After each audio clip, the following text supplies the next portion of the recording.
All right. Well, welcome everyone. Today is February 17th, 2021. It is 6:30 p.m. It is the regular meeting of the Rockford Area School Board of Education. I'd like to call the meeting to order beginning with the Pledge of Allegiance. Pledge allegiance to the flag of the United States of America, to the republic for which it stands, one nation, under God, indivisible, with liberty and justice for all. All right, next we'll proceed into our board roll call. Beth Praska. Here. Jessica Johnson. Here. Brady Anderson. Here. Jenny Nealand. Here. Eric Gordy. Here. Amy Edwards here. The full board is present and we do have quorum. Next, I would move into our approval of the agenda. This is an action item. Chair Edwards, I'd like to make a motion to amend tonight's agenda. And I would like to move item 8, the effective and efficient operations of our district, which includes 8A lighting replacement project, as well as 8B strategic roadmap approval. I would like to move that up the agenda to be right after the consent, to be considerate and mindful of the guests that we have joining us from outside of the district for presentations. All right, so then that would make item, just for clarification, item 8, which is the lighting, 8A is the lighting replacement, would then become item 5A, and then 8B would then become item 5B, strategic roadmap approval.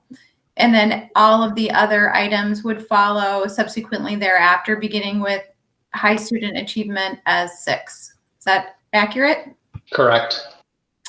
All right, so I have a motion by Mr. Gordy to amend the agenda as he discussed. I would need a second in order to do that.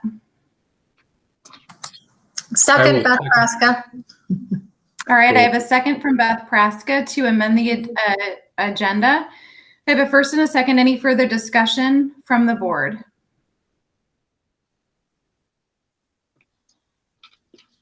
All right, pending no further discussion, I will do a roll call vote. Jessica Johnson. Aye. Brady Anderson. Aye. Jenny Nealand. Aye. Beth Praska. Aye. Eric Gordy. Aye. Amy Edwards, aye. The agenda as modified, so that's the modification. Oh shoot, do I have to do a motion to I think I have to do a motion to amend the agenda and then a motion to approve it. Yep, so that was the motion to amend the agenda.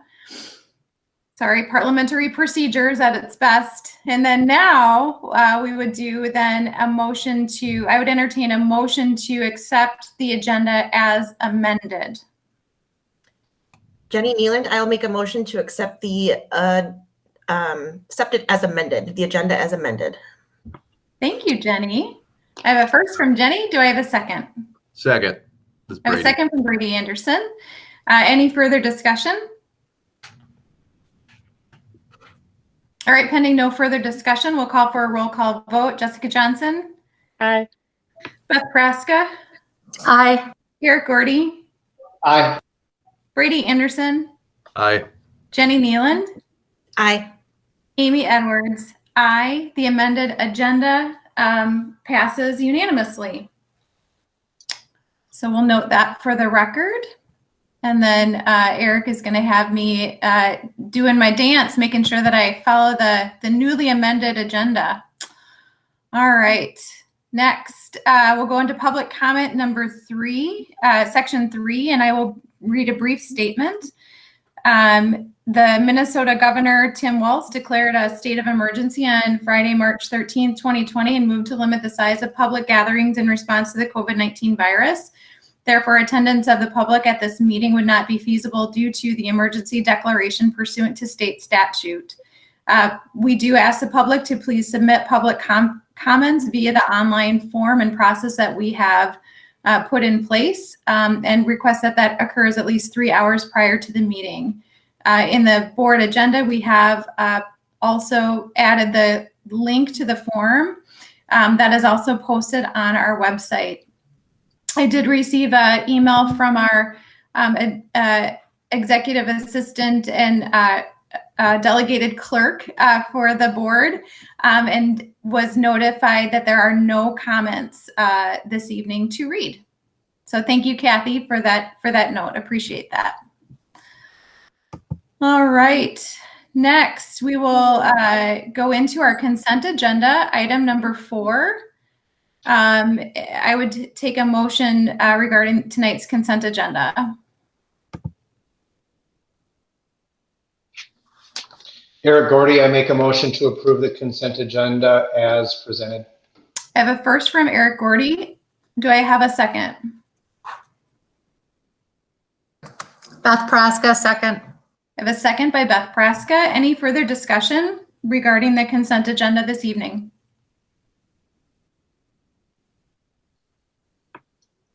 All right, pending no further discussion or comment, I'll call for a roll call vote. Jessica Johnson? Aye. Brady Anderson? Aye. Jenny Nealand? Aye. Beth Praska? Aye. Eric Gordy? Aye. Amy Edwards, aye. Consent agenda passes as presented. All right, next moving into section 5, which is now our efficient and effective operations. And so section 5A is our lighting replacement project, which is presented by Mr. Jim Lure. I believe share is available as needed. And then do you also have a guest that you brought with you this evening, Jim? Yeah, good Or evening. in the gallery. Yeah, good evening. David Swan from Bright Schools Noble Conservation's on the line also, if we have some questions. But what I'm asking the board tonight is, we've done one lighting upgrade so far this year with Noble Conservation, and we're scheduled to do a second at the end of February. And when they came back and talked about we still have the ability to capture some really good rebates through the electricity program that we're going to look at. We'd like to look at upgrading all 3 schools in all the buildings. With that said, we would be looking at no cost to the district as a guaranteed money savings adventure. So what I'm asking for tonight is the board to approve to move forward with Noble Conservation to do their extensive audit and bring back the costing models to us at the next board meeting. And that's when you would get the actual factual costs of money savings, what it would take to upgrade the schools and how long. So right now,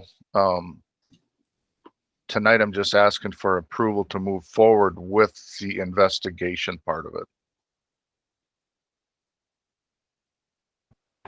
I got a question, Jim. This is Brady. Yep. Brady? Sorry.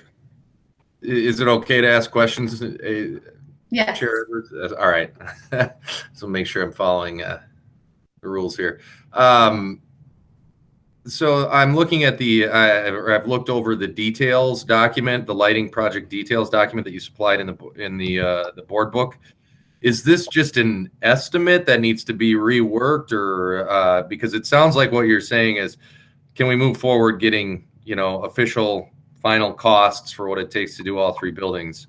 So what am I looking at for this detailed list of invoices here, or estimates, costs, whatever? Yep. So Brady, that's our phase 2 project. So that's the project that's going to take place in the end of February. So those are the actual costs that we would pay for phase 2. We did do phase 1, which we paid for. And then phase 2 is giving you the example of the year's payback on what our upgrade would cost when we would actually start, making money. So that's going to be the phase 2 project. So that's the actual cost for the second phase. We haven't gotten we haven't received the actual costs yet for phase 3, final phase, because I need them to they need the okay from the board to move forward, because it takes a lot of time and effort, and they don't want to go through with it if the board doesn't approve it in the long run. Great. Yeah. Yep. So hold on, Brady, did you get your question answered? Yes, this is phase 2. This is already locked and loaded. We're talking about a phase 3, which is to be planned. Got it. Thank you. Perfect. Thank you. Eric Gordy, I see you would like a comment as well, or have some more to say. Yep. So thank you. Thank you for joining us, David, also. Yeah. Jim, on this, and David, this might be part of you as well. So this proposal that you're providing us right now is giving us the background and the detail about what is possible with lighting upgrades to all 3 of our schools. And we're not committing to doing anything just yet. But at a future meeting, we'll have more detail and more information provided to us about whether or not this is a sound financial risk for our district. Right. So my question then would be, with what interest rates and all are currently in terms of the loan that's associated or the payment plan that's associated to it, is there risk or advantage in waiting and delaying, or is it paramount to getting this completed in a most timely and efficient manner? So pause right there. So Eric, is your question directed at Mr. Swan? Yes, sorry, we got to call him up, I guess. Sorry. Nope, that's fine. Just virtual board meeting. So welcome, Mr. Swan. If you would be willing to introduce yourself by name and relationship, and then you can answer the question that Mr. Gordy has posed. Thank you. Sure. My name's David Swan. I'm the managing director of the Bright Schools Project. The Bright Schools Project was created a couple years ago to help schools save this and solve this lighting problem, right? In an efficient way.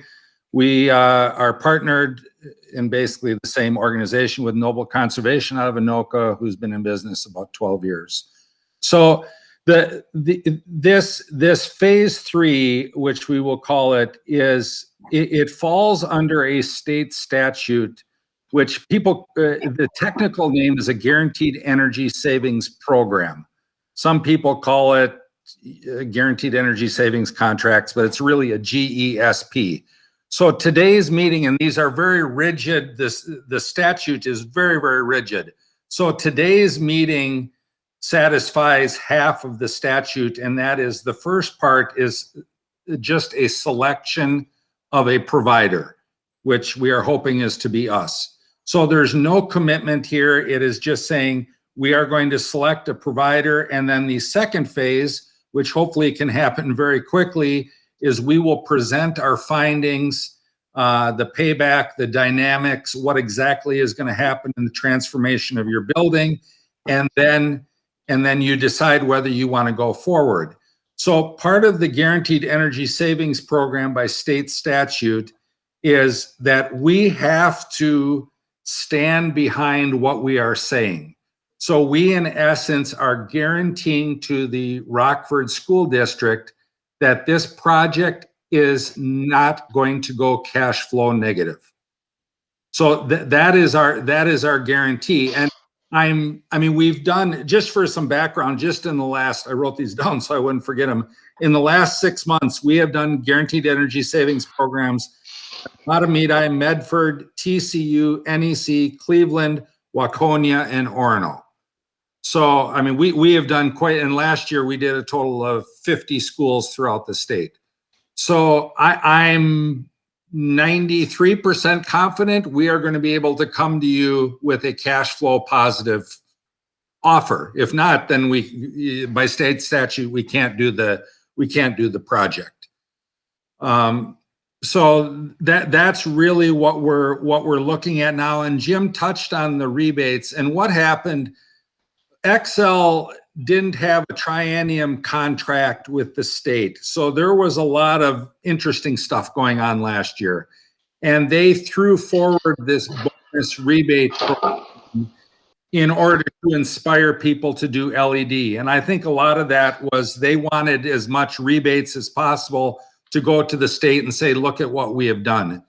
So in the last minute, and literally as Jim can attest, this was the last minute. I mean, we're one of the largest providers for XL for rebates in the country. And we went to them and we said, listen, if we can get this done by the end of March, can we extend these rebates? So Jim and Rhonda filled out a bunch of paperwork, et cetera, and it was no commitment at all, but we kind of put a placeholder in for the potential for these rebates to take place. And we're talking probably 30 to 40% reduction in rebates. So we have until the end of March to get this project finalized and installed. I think with COVID, they would give us a little grace period. I mean, we can't extend it till the end of May, but we've got to get things moving. And we have told Jim and Rhonda, I mean, we're really putting our necks on the line that we're going to get this done. So we are guaranteeing the. So if we don't get this thing done and XL comes back and says, hey, we're going to cut your rebate by $40,000, that's our problem. And we're hoping that doesn't happen. But we feel, I mean, we do these projects. We work at night when you're not in session. Our guys work 6 days a week. They don't work Sundays. But literally, you know, like at Orono, I mean, we're in there at 4 o'clock or whenever they say we can be in there. We work till 2 o'clock in the morning. We vacuum up, we clean up. You never even know we're there. And we'll, you know, hammer this thing out in 3-4 weeks. That was a long-winded answer. Did that answer your question, Eric? Okay. Yes, it did. Thank you. Yeah. Thank you. Any other questions? And then I'm just going to ask, Eric, do you have any other comments regarding this as our board treasurer? I know you had the opportunity to have some conversations as a result, as it relates to this potential financial savings for the district and this project. So just wanted to open it up if you had any additional comments as our treasurer. Yeah, the way Jim has talked to us in the past couple of years with the maintenance and replacement of the ballasts and the lights and our fixtures becoming greater and greater with the age of our building. This is a cost neutral or cost savings to our overall budget, as well as by the time the rebates and payments are completed, those energy savings just continue to roll in, and now we have newer and updated technology compared to what we currently have in any of our buildings. So this is, it would be foolish to not explore at this time and get our next options presented to us at the next meeting. And just to chime in, if I may, on those, in the guarantee portion, there's the guarantee on energy savings. So I'm guessing you're gonna save between 50 and 60% on your lighting. That's my guess. I mean, we rarely see anything different. And then there's the equipment maintenance aspect, but there's also the labor aspect, and that saving cannot be included in our calculation. So in our mind, that's literally gravy on the top. I mean, and we're talking hundreds of hours of guys climbing on ladders and all that stuff. That's going to be gone. And we are at Jim's request, and this is what we've done in all the other schools. I think this is really important. This is going to be a complete transformation of your school. And I welcome you to go to any of those schools that I listed and walk the halls and meet with them, because we're talking 2-zone dimming in all the classrooms and occupancy sensors and emergency lighting and everything. So the efficiency is going to be much greater, but it is, I mean, there's nothing I don't think you can do cosmetically except for build a new building that will transform your buildings like these are going to be. So it's going to be incredible functionality for the staff, and all the gymnasiums will have all the dimming and censoring, et cetera. And David or Jim, forgive me if I don't recall properly, our touch districts of Delano, Orono, St. Michael, Buffalo also went through the majority of this process, I believe, correct? Yes. Yep. All right, thank you. All right, so any other questions for Mr. Lohr or Mr. Swan? All right, with that, this is an action item. So I would entertain a motion for the action that we need to take this evening or consider taking. All right, this is Eric Gordy. I make a motion to support the request for lighting replacement project as presented by Mr. Lohr. Yeah. So I think, how did you say that, Eric? To approve notice as presented? Sorry, I make a motion to support or to approve the lighting replacement project as presented by Mr. Lohr. Yes. So. Okay. And I think, and within that, I just want to make sure that there's clarity that as presented is the notice that is written in our board packet. So it's to approve the notice that is in the packet, because there's a process I think that has to be followed.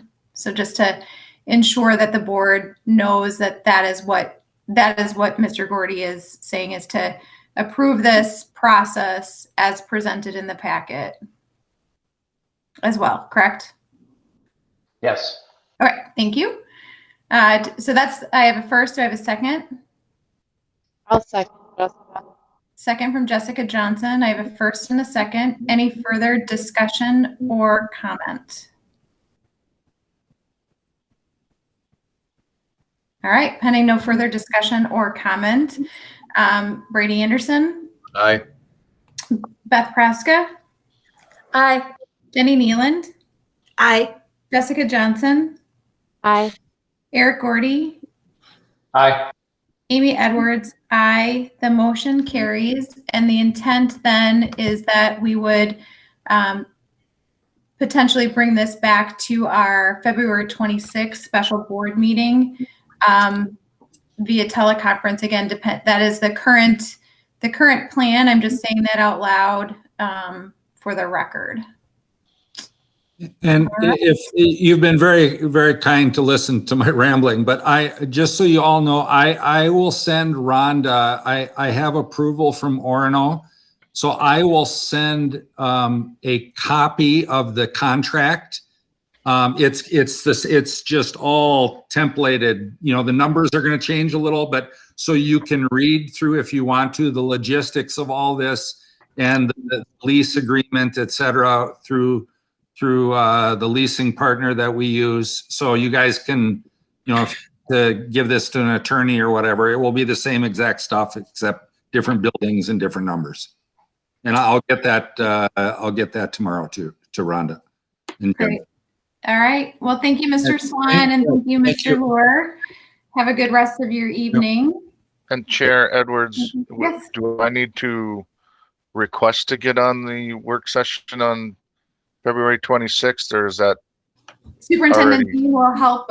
She's got that on her radar. So she Okay. will, as this proceeds, she'll make sure that we get that synced up with you. Yep. Okay, thank you. Yeah, Thank you, Board. absolutely. Yeah. Thank you so much for the discussion tonight and for bringing this forward. All right. Thanks, Jim. Have a good night. You too. All right. Okay. Next, we will go into item 8B, which is our strategic roadmap draft presentation. And I'd like to invite Dr. Ray Queener to the board virtual podium. Dr. Queener, if you'd be willing to introduce yourself and just your relationship to Rockford area schools, just to kind of reground everyone, and then we'll go from there. Well, good evening, everyone. Chair Edwards, Superintendent Dean, members of the board. It is an honor and privilege to be here this evening for a whole host of reasons. We began this conversation about 18 months ago, and of course, at the time, little did we know the challenges that we're going to face, not only the school district, but the entire country and world with the pandemic. But we persevered nonetheless through our planning process. I would like to just take a moment and congratulate Superintendent Dean, her administrative team, for putting up with our process and navigating through all of the work. I think we had 2 sessions pre-COVID, and the rest of the work has all happened post. And they've done a tremendous amount of work on top of all of the other learning model challenges and quarantines and everything that's going with our current schooling system as we know it today. And so I really appreciate both them as educators and their passion and dedication for keeping things afloat, and then stepping back and also looking forward in the future and working on plans to take care of the wonderful students at Rockford area schools. So kudos to them. Tonight is a moment where we're bringing our work forward to the public. I'll walk through briefly again some of the history of how we got here. Some of the work is still ongoing, but it's an exciting moment for the planning process and the school district, because we're nearing kind of the final steps, and also then excited to begin looking and talking about implementation as we look forward. So with your permission, I'll share my screen and I'll walk through the document.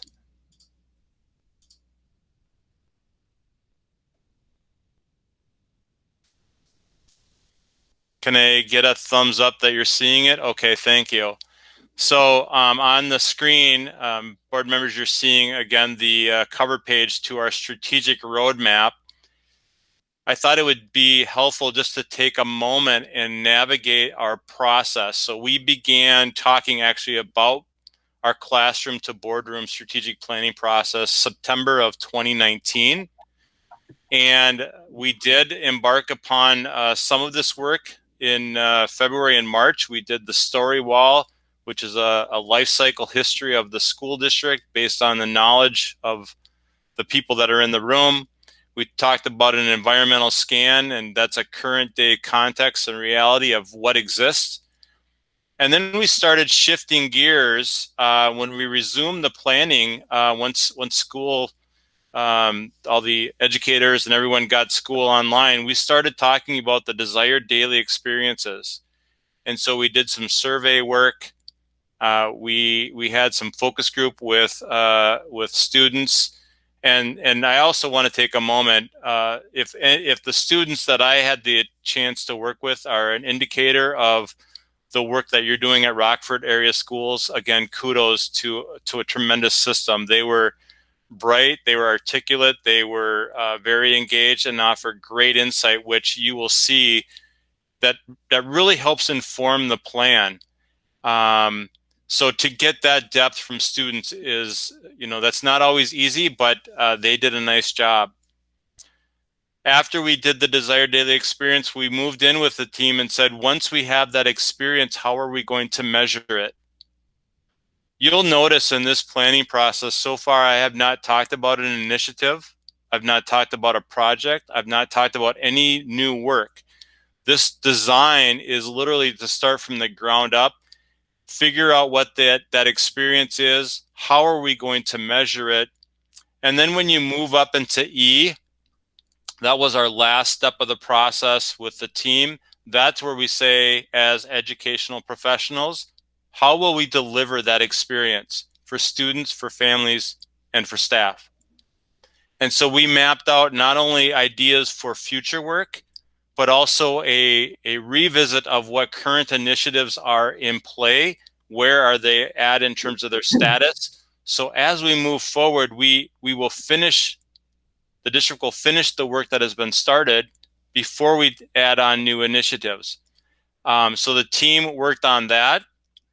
And then as a school board, you know, we spent some time last week working on the mission, the core values, and the vision, tweaking the district statements so that that is in a line with the work that's been done from the team.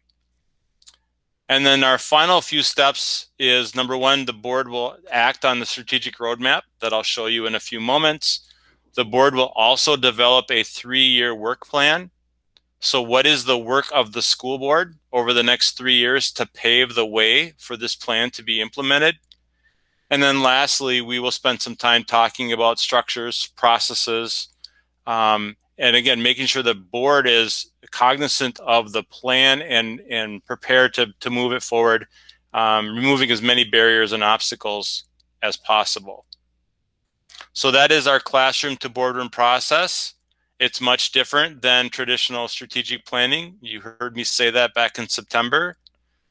And probably the biggest benefit for school districts that go through this is that this is no longer episodic planning, meaning I don't show up in 3 years and say it's time to plan again and we do the process over. So developing these systems and structures allows the districts to take it and continue to keep their operational plan up to date on an annual basis, because we know that things change. Well, right now they're changing every 3 to 6 hours, but 3 to 6 months from now can be a lot of change in education. So it's a system that's meant to respond and react to the changes that happen in education. The roadmap that has been compiled, tremendous work from the board members, very thoughtful and considered language to represent the mission of the school district. And as you can see on the screen, in partnership with our communities and families, Rockford area schools provides challenging opportunities to engage, inspire, and educate globally minded citizens. So that is the draft mission statement that has been worked on by the school board.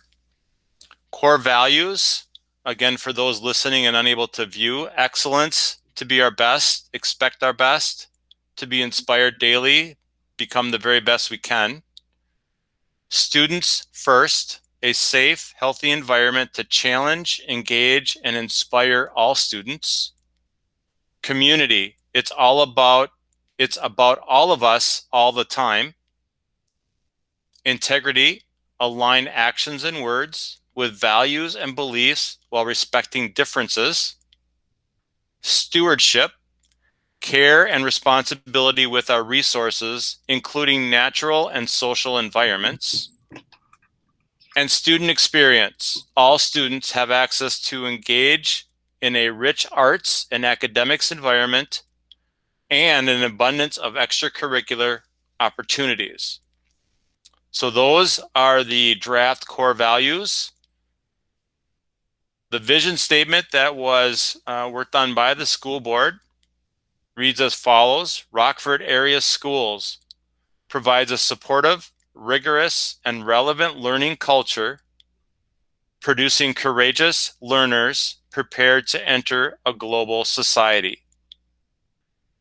And to support that, the strategic directions as developed by the strategic planning team, there are 5: improving our educational programs and partnerships, aligning and developing proactive training and response protocol for increased safety and security, improving supports for students and their learning, strengthening instructional practices, processes, curriculum, and assessment, and improving parent, community, and staff awareness and engagement.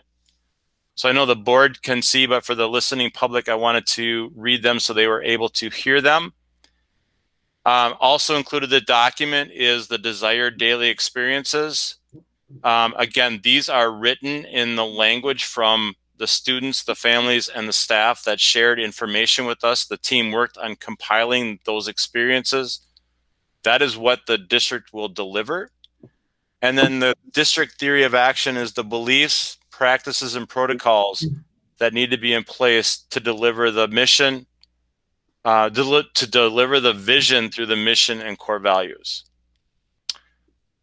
I would want to just comment that the roadmap had a couple of edits. We were in work session earlier this evening with the board. There was a couple of tweaks from the public document that was put out. I do know that the intent would be to put this out to the on the website, and public will have a chance to read and respond and react, and more information will be forthcoming in how that happens. Superintendent Dean and staff develop that process. The goal would be to solicit feedback from stakeholders over the next approximately 30 days. That feedback will be considered by the board for any edits or revisions, and then ultimately the board will act on the strategic roadmap at its March business meeting.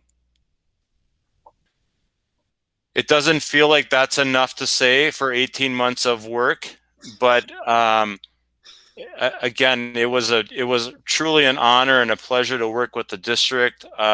Utmost respect for the many educators and staff that are doing just tremendous work right now. And as a 30-year veteran educator, hats off to you for not only not only going through the planning process, but for developing a very rich and detailed strategic plan that you'll use for years to come. So with that, I'd be happy to stand for any questions from the board members. Any questions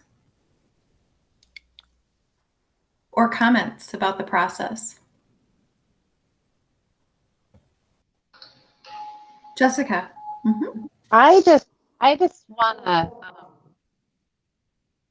say thank you to our staff, administration, for all the work that they put in since last March. I know it was a big ask on our part of the board. Thank you for doing it, because I know their plates were already full. So I appreciate all the hard work they put in. Thank you, Ray, for your guidance, knowledge, everything.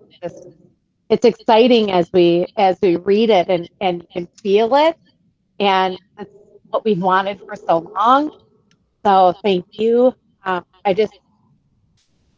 That word that Amy tends to make sure we keep it front of mind, and that is the gratitude. So thank you. Thanks, Jessica. Other comments from the board?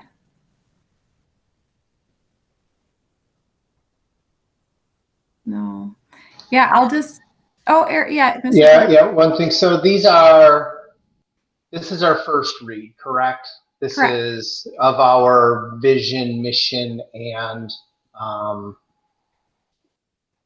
help me on the other one. Core values. Core values. Okay.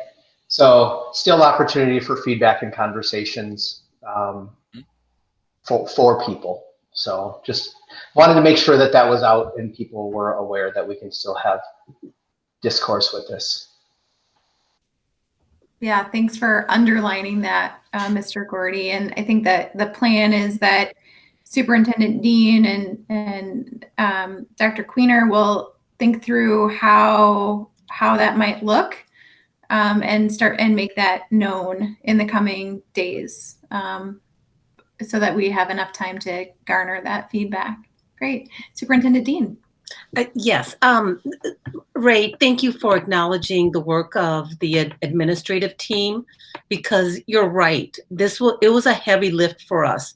And I know there were times during our sessions where I think you looked, because we did our sessions on Zoom also. And I remember Ray making a comment one afternoon after several hours of working with Ray, where he just kind of looked at the screen and said, yeah, we kind of hit the wall.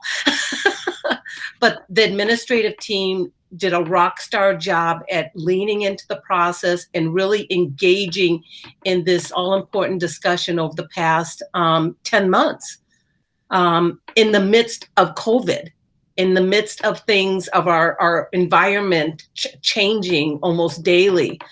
They stayed engaged in the process. So I just want to publicly thank the administrative team for Rockford area schools for doing an amazing job at staying engaged in the process and leaning into it. So thank you. Thank you, Ray. You're welcome. Oh, thank you, Rhonda, for those words. And yeah, gratitude all the way around, right? I mean, as we had the opportunity to begin to review some of the product of the staff, the Rockford area staff, administrative team, the students. It was really profound. And I think as we had the opportunity to begin to think through what a vision might look like, right? A renewed vision and what our core values are. It was so important to take the insights and all of that information that the stakeholders had put into this and to really lift up those words into a way that's digestible and actionable, quite honestly. And so for me, that was probably thus far, I know we've got more work sessions to go, but that was really one of my most favorite parts of this process, was really reading the words and honoring the words of those receiving the benefits of the education in this district and those providing it. And those leading it. And it just was, so that was, again, my most favorite part thus far. And I think that is one of the reasons why I really like this process, because it should live on, in our culture and in our true north and of where we want to go. And I think we had a conversation, Ray, where you had said, well, it's not like one of those strategic planning things where I come back every 3 years. This is really intended to stand the test of time and to really have an opportunity to look inside and lift up what matters most. So anyway, Rhonda, I will just really express, I know that this was a lot for the team. You've shared that with us, and the work that they produced was quite honestly beautiful.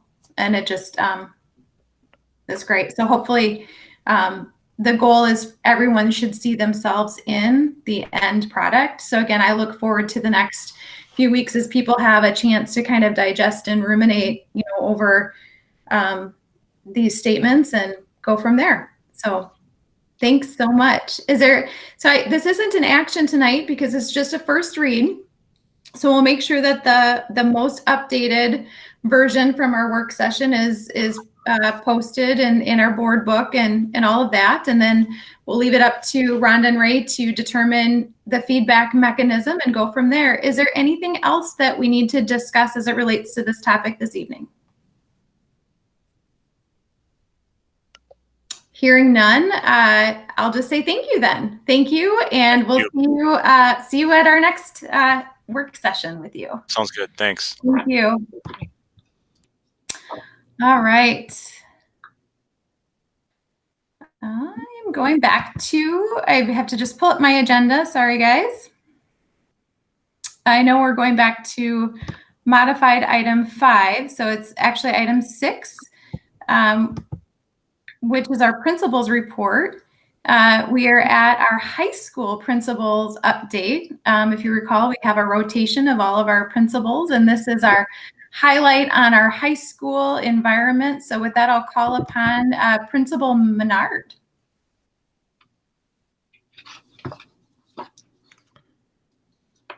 All right. Good evening, directors and fellow Rockford residents. Good to see you. Just wanted to give you an update here in February of 2021. So a lot has been happening at the high school, and we're marking our 4th week of students back in the building for 4 days a week. And it's been a complete change in energy. None of us signed up for this job to be around a bunch of adults. So we finally have kids back in the building, and it's feeling like school as normal, but also that mandate to reach out to students who have elected to continue with distance learning. And so we continue to reach out to both audiences and deliver the best educational product that we can. A few highlights for you here. About a month ago, we had our IB verification visit on January 13th and 14th. And in an effort to bury the lead, I'm going to tell you that Jill Gordy, our IB diploma program coordinator, is going to have more information for you later on that. But a lot of effort was put into our teachers preparing for that and developing course outlines and setting a roadmap for how Rockford High School can articulate how our students can successfully complete a diploma program or career-related program in Rockford High School. And we were met with some positive feedback from that. So Jill's going to give you more on that later. But also, as we look toward next year, tomorrow night we have our virtual curriculum fair. I believe it's the 6th annual. And our curriculum fair includes now Bitmojis instead of visiting teacher classrooms and tables. They're visiting them virtually with Bitmojis and live Google Meets for teachers of various subject areas, and pre-recorded videos as well, talking about some of the new electives that we're offering and really getting students excited about registering for next year, which opened officially today in our Rocket block. And so we continue to advocate for students to register early and deliberately for the courses that they wish to take next year. Quick update on our rolling start. Again, as I say, we had seniors come into the building on January 25th. We welcomed freshmen on February 8th. And it's an adjustment, you know, and I was talking to some teachers in the afternoon about realizing and coming to grips with, we need to kind of re-educate them about the business of school. And when you're distance learning, you know, you can take some liberties at home, and you can maybe go to Holiday or Subway in the middle of the day, and you can't quite do that if you're coming back to school. So we have been kind of softly introducing that concept to seniors over the past 3-4 weeks, and we'll continue to do that next week as everybody rolls in. And I'm going to try to come up with some fun and creative ways to do that for our students, so they know that we're back in school and it's business as usual, and we are so thankful to have them. And just the banter at lunch and in the hallways, and even, you know, talking about the athletic competitions they have coming up. And we had a virtual speech meet on Saturday. I mean, the hustle and the bustle is coming back, and we're very excited for it. We still have that staggered arrival in the morning, where I say it's kind of a natural staggered arrival, because you've got the students who are banging on the door at 7:20, and you got the students who are sprinting to class at 8:10. And so just based upon the personality of the student body, it truly is a natural staggered arrival. But being more intentional on a serious note, in between our blocks, we have 2 waves of passing times, and we weren't quite sure how that would work, but we alternate it by odd room and even room, and they let them out 4 minutes at a time to get to their next class, and then they kind of start a queue so teachers can sanitize the desks, and that's been working really well. We also initiated a process which became officially a mandate from the state today, but Rockford was ahead of it. We have contact tracing at lunch. So students scan with their phone into a numbered table 1 through 89 at lunch, where that's where they're sitting for lunch. And I had to get on the PA today and remind them we all need to have fidelity to the process, or we need a seating chart for lunch, which created 100% compliance, where they were scanning themselves in for lunch. And as long as we can do that, we can assure our district nurse, Becca Morgan, that we've got a really accurate picture of where students are at for lunch. And we want to give them that freedom, but we also want to make sure that we know where they're at in case we need to quarantine. So that's been really, really cool to see that evolution, as well as our staggered dismissal. So we have students leaving at 2:45, and once that wave is done, we have students leaving at 2:50 to go to their activities, or to their car to drive home, or to the busing line. And so we've noticed that natural separation has led to a really kind of calm demeanor in the morning, in between classes, and in the afternoon, so that we don't have any sort of bottlenecks in terms of student traffic that you would normally see in a given year, given the conditions and the guidelines that we've been told to adhere to. Looking ahead, we do have ACT hosting date scheduled for April 21st. We're very excited about that because we did have to cancel last year due to COVID. And so we anticipate that we'll have a large number of students, both juniors and seniors, interested in registering for the ACT. And so we're going to be finding spaces for those students to register. We're having a capacity of 80, but we do anticipate a waiting list. And we're going to be trying to map that out where we have enough classrooms available for anybody that wants to take the ACT test, because we want to make that available to our students in the most convenient way possible. So we're doing that. We're also trying to figure out if we can have some sort of alignment with our STAR testing, so our localized growth data, so that we can maximize the number of proctors that are available, and also the space. So if you have less teachers teaching, we have more classrooms available for testing. Looking specifically at our building goals, in terms of our social emotional learning goal, our Change to Chill grant is in full swing, and we are trying to make next week, when the students all come back, we're trying to make that as festive as possible given the conditions. So it happens to be FFA week, so we're going to have a spirit week. We're going to have a FFA trivia. On Thursday, we're going to do virtual escape rooms. It's a thing, and we found it, and we're going to be, giving prizes to the top 3 rocket block groups. And so we want to be able to welcome those students back and have them here and say, you're here, we hope you're here to stay. And by the way, here are the protocols to make sure that we have a reasonable chance of staying in school for the foreseeable future. So that's in full swing. Our PLC goal, we set our building goal. Our students are doing really well. You're going to hear from Kevin Keller in a little bit about their reading and math baselines, but we're really encouraged by the testing results from the fall. Our spring exams will come, the week after the fun, we'll test them with STAR testing. And so at the beginning of March, they'll 9th and 10th graders will take their reading and math STAR tests for the mid-year assessment. And then we'll follow up in the spring, in early May, with their spring assessment. We're also going to have some professional development opportunities with Renaissance, who hosts the STAR exam, to interpret the data, which will also inform our future instruction.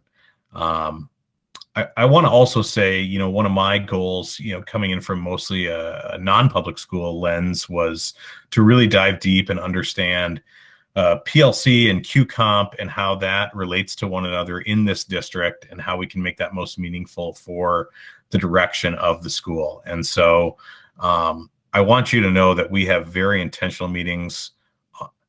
This is kind of a joke, but they're still titled Wednesday meetings because that used to be our asynchronous day. So the joke is we have meetings about Wednesdays, on Monday about Fridays. And so on Mondays, we meet about how IB and our building PLC goals and our STAR testing and our I-team intervention meetings can all tie into each other, so that our meeting time on those Fridays can be most intentional, because we know we don't have direct instruction that day. Yes, we do have asynchronous lessons planned, but we want to maximize that time to make sure that we're reaching out to the families who are most in need of targeted student support, and to make sure that we are moving with all of the arrows in the same direction in terms of all the efforts that we're making with all of the very significant investments in IB, but also our building goals, and then making sure that our teachers are properly trained and learning how to move forward in our new schedule and the ways that we want to see students succeed with some of these different methods of instruction. We don't want any student left behind. We want to be able to pull them forward once we reach a new normal here. Finally, our equity goal. I did post the first of a 3-part series where I challenged teachers to take surveys. There is an institute sponsored by Harvard where you can take quizzes on your implicit bias. And so there were some teachers who reached out to me with some very eye-opening facts about that. And the second part of the series is coming up this Friday, where there was a TED Talk by a woman named Melody Hobson, who talks about moving from being colorblind to color brave. And so we're going to present that TED Talk, and I'm going to gently push teachers into really taking a critical lens about how do my seating charts, grading practices, questioning tactics, and inclusionary tactics in my classroom fit with this sort of colorblind, color brave type of movement. And that fits hand in hand with some of the instruction that I've received from Dr. Muhammad Khalifa about being culturally responsive in today's classroom. And then I'll issue some challenges for teachers to integrate instructional practices from there, which will lead us into what I what a diversity and cultural competency inventory, where we look at some of the things that we're integrating in terms of what are the content what are the authors that we're teaching? What are some of the musicians that we're studying? And are they representative of the cultures of Rockford and the types of diversification that we want our students to experience? And that fits hand in glove with some of the international mindedness tenets that the International Baccalaureate program preaches. And so that also will help sort of boost our curriculum into future and international mindedness in terms of IB, so that we're able to fit their requirements as well. We also are partnering with the Northwest Suburban Integrated School District, which I'm sure Jill will mention in her presentation, in bringing in some artifacts and bringing in some visualizations so that it's present in the student's mind in our media center. Our media specialist, Caitlin Jack, is working with Jill Gordy on bringing in some of these displays so that we know not only internationally but locally what are some represented cultures that we need to celebrate and know about.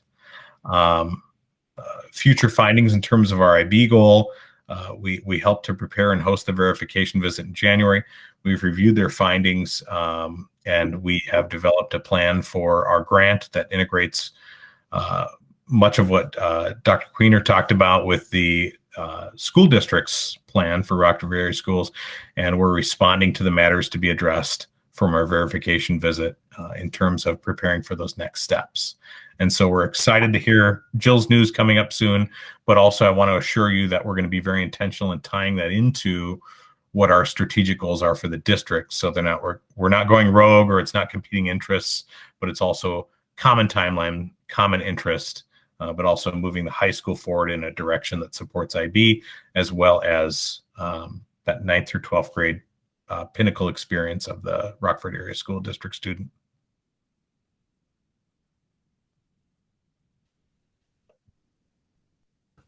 Thank you.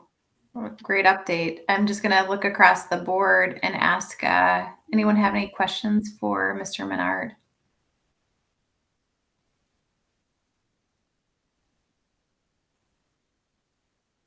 Wow, you've stunned them into silence. Well, that's great. Yeah. Well, thank you. I really appreciate all of the highlights that you hit on tonight. You know, really thinking through implicit bias. It starts with the team, integrating that into your curriculum and the culture of the district, tying that to the IB. I mean, just how all of it's weaving together. I really appreciate how you brought that to life tonight, you know, for us to see your vision and where you see the high school going. And then we'll anticipate Mr. Keller's update regarding the testing and the scores and, you know, all of that. But thank you for the preview and your reflections on on what you saw as well. So, and I will also say, you know, just not being an educator myself, you know, one of the things that I worry about as a board member is, you know, just ensuring that our staff have the time and the environment to understand, you know, the students that are most at risk, get learning plans in place, you know, partner with one another and all of that. And so for me, I just really appreciated hearing tonight how you kind of set up that structure within the high school to help the teachers be successful in how they're teaching and create that supportive environment. So thank you for the update tonight. express gratitude to you, and thank you for your part in the strategic planning process as well. And just for, again, like working through the pandemic and like turning on a dime all the time with your learning environments and everything. But to be able to have that focus and to really put your stamp and footprint on it, or fingerprints on it, is really important to this community. So thank you for that.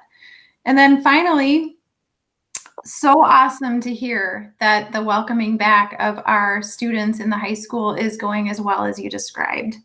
So that is just tremendous. And, thank you for creating that safe environment and working with your team to walk through what that looks like and thinking about as much as you can. It's an operational, logistical jigsaw puzzle that you probably never anticipated you'd have to plan for. And you did, and you are. And we've got half of the high school students back in the building with the teachers that know them, that can now see them and can connect with them in ways that are different than via Zoom or, Microsoft Teams or, Google Meets or whatever. And just the chatter and the camaraderie and, that social learning that happens, that's so critical to high school. I know it's probably not easy to figure it all out, but thank you for doing it. And thank you for finding a path forward for the students and the teachers in the district. So thank you for that. With that, I will just end my comments. I appreciate the update. Anyone else before we turn it over to the next presenter? All right, well, thank you. Thank you. Appreciate it. And Rockford resident, as you said. All right. Next, we'll turn to our item 6B, which is our International Baccalaureate Coordinators Report, presented by Ms. Jill Gordy. Hi, everyone. Good evening. Good evening. First of all, I need to, if you do have time, please go view the virtual curriculum fair presentation. The Bitmojis are awesome. Paul's is classic. It's awesome. They did a great job. Thank goodness you hired Samantha Bloom. She is a heck of a lot more technology savvy than I am. So if you have time, it's awesome. Anyway, well, thank you all for having me tonight. I really appreciate it. Well, let's just get going. So we are very fortunate. On February 8th, we received a letter that we have been approved to be authorized as an IB school. We are approved for the diploma and the career-related studies program. So it was a good day, very exciting. We sent our letter in, let's see, yesterday. So once we get that, then we can use the logo. We can move forward. So it's a big day. We talked to our teachers on Friday, and I think they were all just. It was a surreal moment. We thought it was going to run it pride. It was a big deal. We did not think we were going to hear. I had Beth. It was nice we had Beth and Jessica help us out. I think at the time of the visit, they told us we would hear in 2 to 3 months, which was crazy. So when they turned it around that fast for us, we were happy. And we only had 3 things to address. So we're on a roll here. I couldn't be happier. Our staff is amazing. They stepped up, and I think I've said that to you guys before. They literally did work in 4 months that most schools take 18 to 24 months to prepare for. So, and they did it in a pandemic. So kudos to them, our administrative team, all of you for the support, because we couldn't have gotten this done without everybody working together. So big deal. Paul and I are hoping for some kind of a big celebration here at the end of the year. Unfortunately, we can't do much now. We're gonna do some cake and stuff tomorrow. That's probably about for now. So hopefully, crossing our fingers in the spring.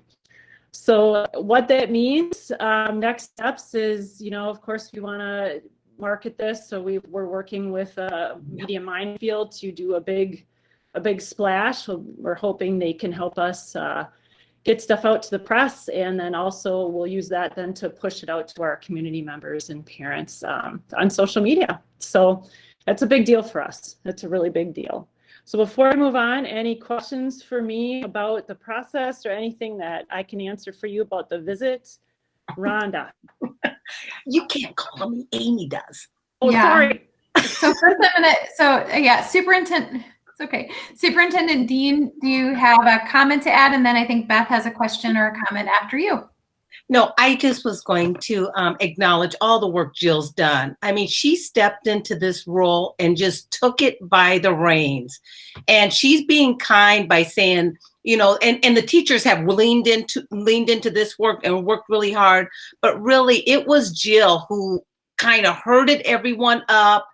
And one of the most, Jill, I don't think I shared this with you, but the consultants that came in and did the visit last month had so many wonderful things to say about you in terms of how you even organized that visit and having all the meet and greets already scheduled and briefing both them and the different committee meetings or the different groups that had to meet, just how you brief them and check the technology and make sure everything worked and went smoothly. They actually mentioned that at the end during our executive call. So Jill, thank you. You did a rock star job and that authorization visit that they didn't have anything to say. They scraped to find 3 little things. I don't know that, but I just made that up. Nice reflection, Superintendent Dean, and like definitely, you know, trying to figure out how to do a site visit in a pandemic and get all of the right. And the big next step was that operational plan and getting everything organized and developed and as part of the application process. So that was clearly a very heavy lift and all of that. So just really impressive and yay. I'm going to call on Beth next though before, yes.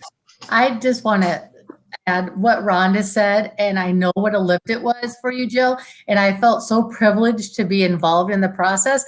But I didn't bring this up to you last time. I was so nervous, and I want to be the person that wrecked it. And Jessica and I talked about this afterwards, oh my gosh, I was so nervous. So I'm happy it worked because I wanted to be the one that wrecked it all. So yes, thank you, and what a wonderful job you've done. You're such a gift to the district, and I want to commend you on that. And I was more than happy to be involved because I trusted that you would not lead me astray, and you brought the whole district towards the where we want it to be. And we've been dreaming about this for some time. So thank you. Thanks, Beth. Thanks, Beth. Next, Jessica Johnson. I'm just going to piggyback on what Beth said. Just being part of the whole process. And also being that I went to a training, knowing when I left that training, what a heavy lift this was going to be for our district and for our teachers and for our administrators. Hopeful, believing that our district can do it. But just knowing that it's going to be a big lift, and you came in 6 months prior to the visit and did the job of a champion. So thank you for what you've done. Thanks. Nice. Thanks, Jessica, for sharing that. Thank you. That was very kind of all of you. I don't do well with compliments. No. I appreciate it very much. Hold on one second, Jill.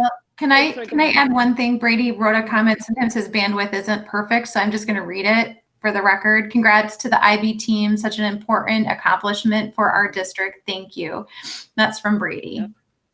And I will say, I've said it a million times to other people, this is a game changer for us. And it's a big deal. This came on the heels of us passing, or no, it came before we passed our levy. And this is just something that it's a big deal. I mean, you have all been here for a long time. So it changes everything for us. It's awesome. And it already has So one of the things that, we have done is now that we've been operating in these three silos of MYP and DP and CP, and now we're talking about how do we start marrying these. And one of the things Paul brought up before is we've sat down and we had matters to be addressed, but then we are also given recommendations. And now what we've done is we've taken those recommendations across all three programs and tried to see where the overlaps are. So through that, we've created teams. We have an MYP team lead with Kathy Matson. We have Caroline Young helping lead with DP, and then Ryan Sparman and Clint Smith are assisting with CP. And we're meeting weekly to try to weave all these things together. So Paul's not joking when we talk about the Wednesday meeting on Monday for Friday, because it's all we're doing all the time. But it's been great. And again, the blessing about the pandemic is we have Fridays to have we have personal development every Friday of every week for the school. That's unbelievable. It doesn't happen. So it's awesome. So an example of last week, one of the things we have to do, I'm not sure if you're aware of, through Northwest Suburban, we have to have a site team visit 3 times a year. And the people who come in to meet with us are the consultants for the grant. So we have to meet different areas. For example, we have to demonstrate we're making progress in our units. We have to identify how we're using our best practices, which are in inquiry, collaboration, scaffolding. We have to talk about our budget, how that's being spent, our curriculum, technology, equipment costs, math and reading goals, all of those things. So one of the things we did is asked our staff for feedback, and that was specifically through PLCs on what they use for best practices with inquiry, scaffolding, and collaboration. And we started building these Friday PDs based on that. So our last Friday was when we started it. So we had this great conversation in PLC. We then moved it over and started the conversation again, and working within the technology and breakout rooms and really working through different strategies for our staff. Next, this upcoming Friday, then part of what we have to do is technology, and we have to be working with our staff on a SAMR model. So we'll be teaching them about that and working through technology. Kevin Keller and Kevin Neff will be joining us and assisting us with that. So instead of it being, we're having an MYP meeting and a DP meeting and a CP meeting, now we're trying to weave all this together and move forward. I think you'll start, hopefully in May, I'll be able to give you an overview of what our planning for summer and next fall look like. We really want to be mindful about professional development next year and getting that planned ahead of time. I think you're going to start to see some cool stuff come out of this. Paul alluded to diversity. That's a big piece for us. We started doing some cultural awareness. We just did some themes. And in December, we did the holiday themes. Caitlin did a really present. I don't know if you saw it. But she also set up a display in the media center where she borrowed artifacts from Northwest Suburban. So we're going to do the same, try to do some of the similar things here for the rest of the year. We're actually going to put out to our students, here is what different themes are in March, April, and May. What would you like to learn more about? And so we're going to start integrating some of that. And then Paul's obviously doing stuff with our staff. So our goal here is to start weaving all of this together so it makes sense. So it's not just IB is another program. It's something we're infusing into our school, just like the arts magnet, just like STEM, because that's where we need to get to. So I'm excited. I think it's starting to come together. There's still more to do. With regards to MYP, we are working through that consultant report. And our hope is to be doing that application so that we can have a verification visit for that next year. So, lots going on, but it's good stuff. And who would have thought that this is where we are today, but we're here, and what a great place to be. The motto for 2021 is moving forward. So that's where we are, and that's what I have for you tonight. So please let me know if you have questions on what I've said. So thank you. Great. Any questions for Jill? No. All right. Well, thank you, Jill. I mean, this is a great update. And just like you said, this is one of those, like, there have been quite a few, like there've been certain pinnacle moments, right, throughout this process, and you know, some with the initial grant, even like getting it, right, and so that was something we celebrated like significantly as a board, and then you know, now to really to have this acceptance, like that's just significant, that's huge. And what I love is this, I remember we had talked about this, doing 3 IB type programs it's a big deal. Like it's not like small work. And what's really cool about it is there was the mantra at the very beginning that we're going to create an IB environment in Rockford area schools for everyone. And that might be that some people are going to pursue their DP, you know, and really go into the diploma program. Some are going to take in some of the courses and really appreciate the coursework, and some are going to follow into the CP program, right? And just the ability for the administrative team, your leadership, the staff, to honor that and to really think about how we create an IB environment for all of our students. It's not an easy, so I'm appreciating that it's not an easy, like we're just gonna, you know, it's a big lift. And I appreciate all of the individuals that have rallied around this to bring it to this point. So thank you for honoring those folks too that have been leaders in each of the tracks too during your update tonight. So thank you for that. This is exciting. And I look forward to the big celebration once we can have a celebration. So this is big for our community. This is big for the students that we have the privilege to support as they go to our schools, and certainly a big lift for the broader community around us, for students that want this sort of an opportunity as part of their public education. So really exciting. Thank you. Thank you, everybody. Have a great night. Have a good night. All right. Next, we are going to jump into our activity director report. Mr. Pratt. Well, hello. Thank you, guys. Thank you, Chair Edwards, Board, and Superintendent Dean for having me tonight. I passed along my my report and kind of have a little fun with the COVID. Obviously, with basketball and different sports going with the masks, and you know, people wondering how is that difficult. And I play hockey a couple times a week, and I have to wear a mask, and it's tough. It's hard to breathe. It's hard to you know, catch your breath when you're really working hard. So I commend the kids because they're working really hard, and they're trying to sneak a nice cool breath of air when they can by pulling that mask down a little bit. So we're working with them. We're trying to make sure they stay up there. There are some things going on in the Wright County that you should be aware of. Right now, Annandale has 6 basketball players that are on the exempt list. And because of that, Howard Lake Waverly will not play them. DC may not play them. And there's a couple other schools that are talking about that as well. So, you know, and what's happening is most of these kids are coming and going to that clinic, and I think it's Eden Prairie, and they're getting the exemptions from. So that's kind of a thing that's just kind of coming up right now. And I was on email today and text messaging with some ADs, so that's happening.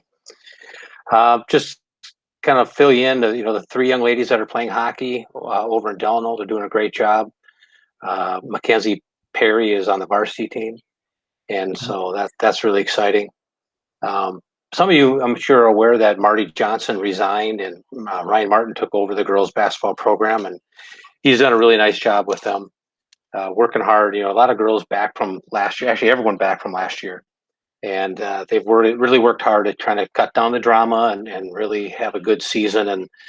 And they may not have a ton of wins right now. They're about 500, just a little under 500, but they're I think they're really enjoying playing together. So that's a big positive. So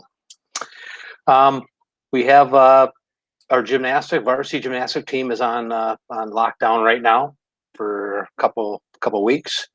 and it just happens. You know, we get a case here or there, or something happens, and we have to shut them down. The younger girls are still in practice, and they're still working on their skills. So it's given Emma Webster and Avery Schroed an opportunity to work with those kids. So that's been good.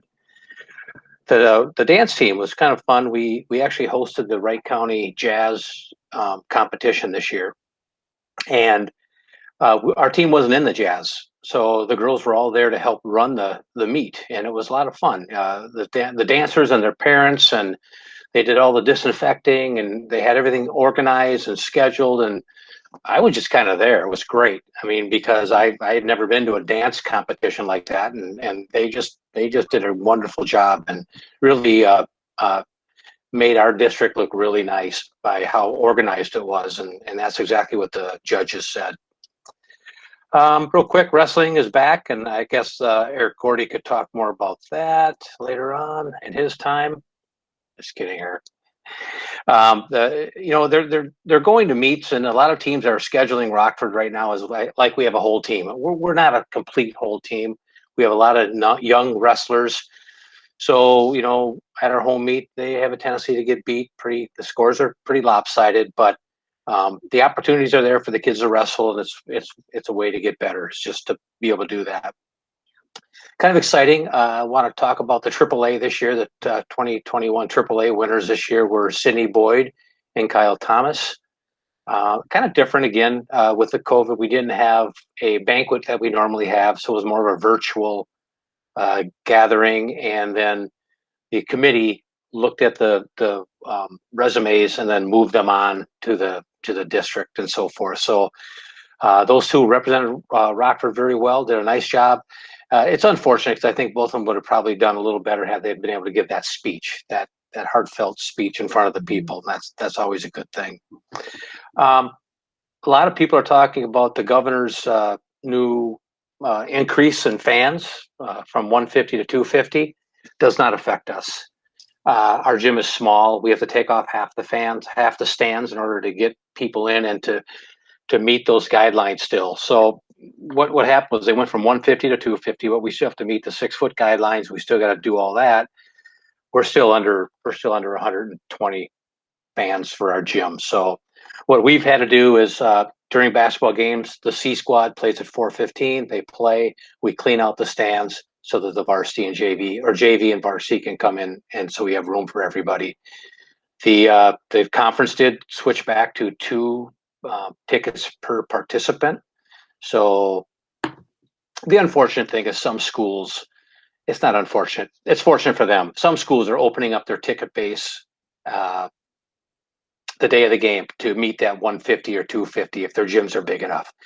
And so our kids go to an opposing school and they see a student section, or they see more kids.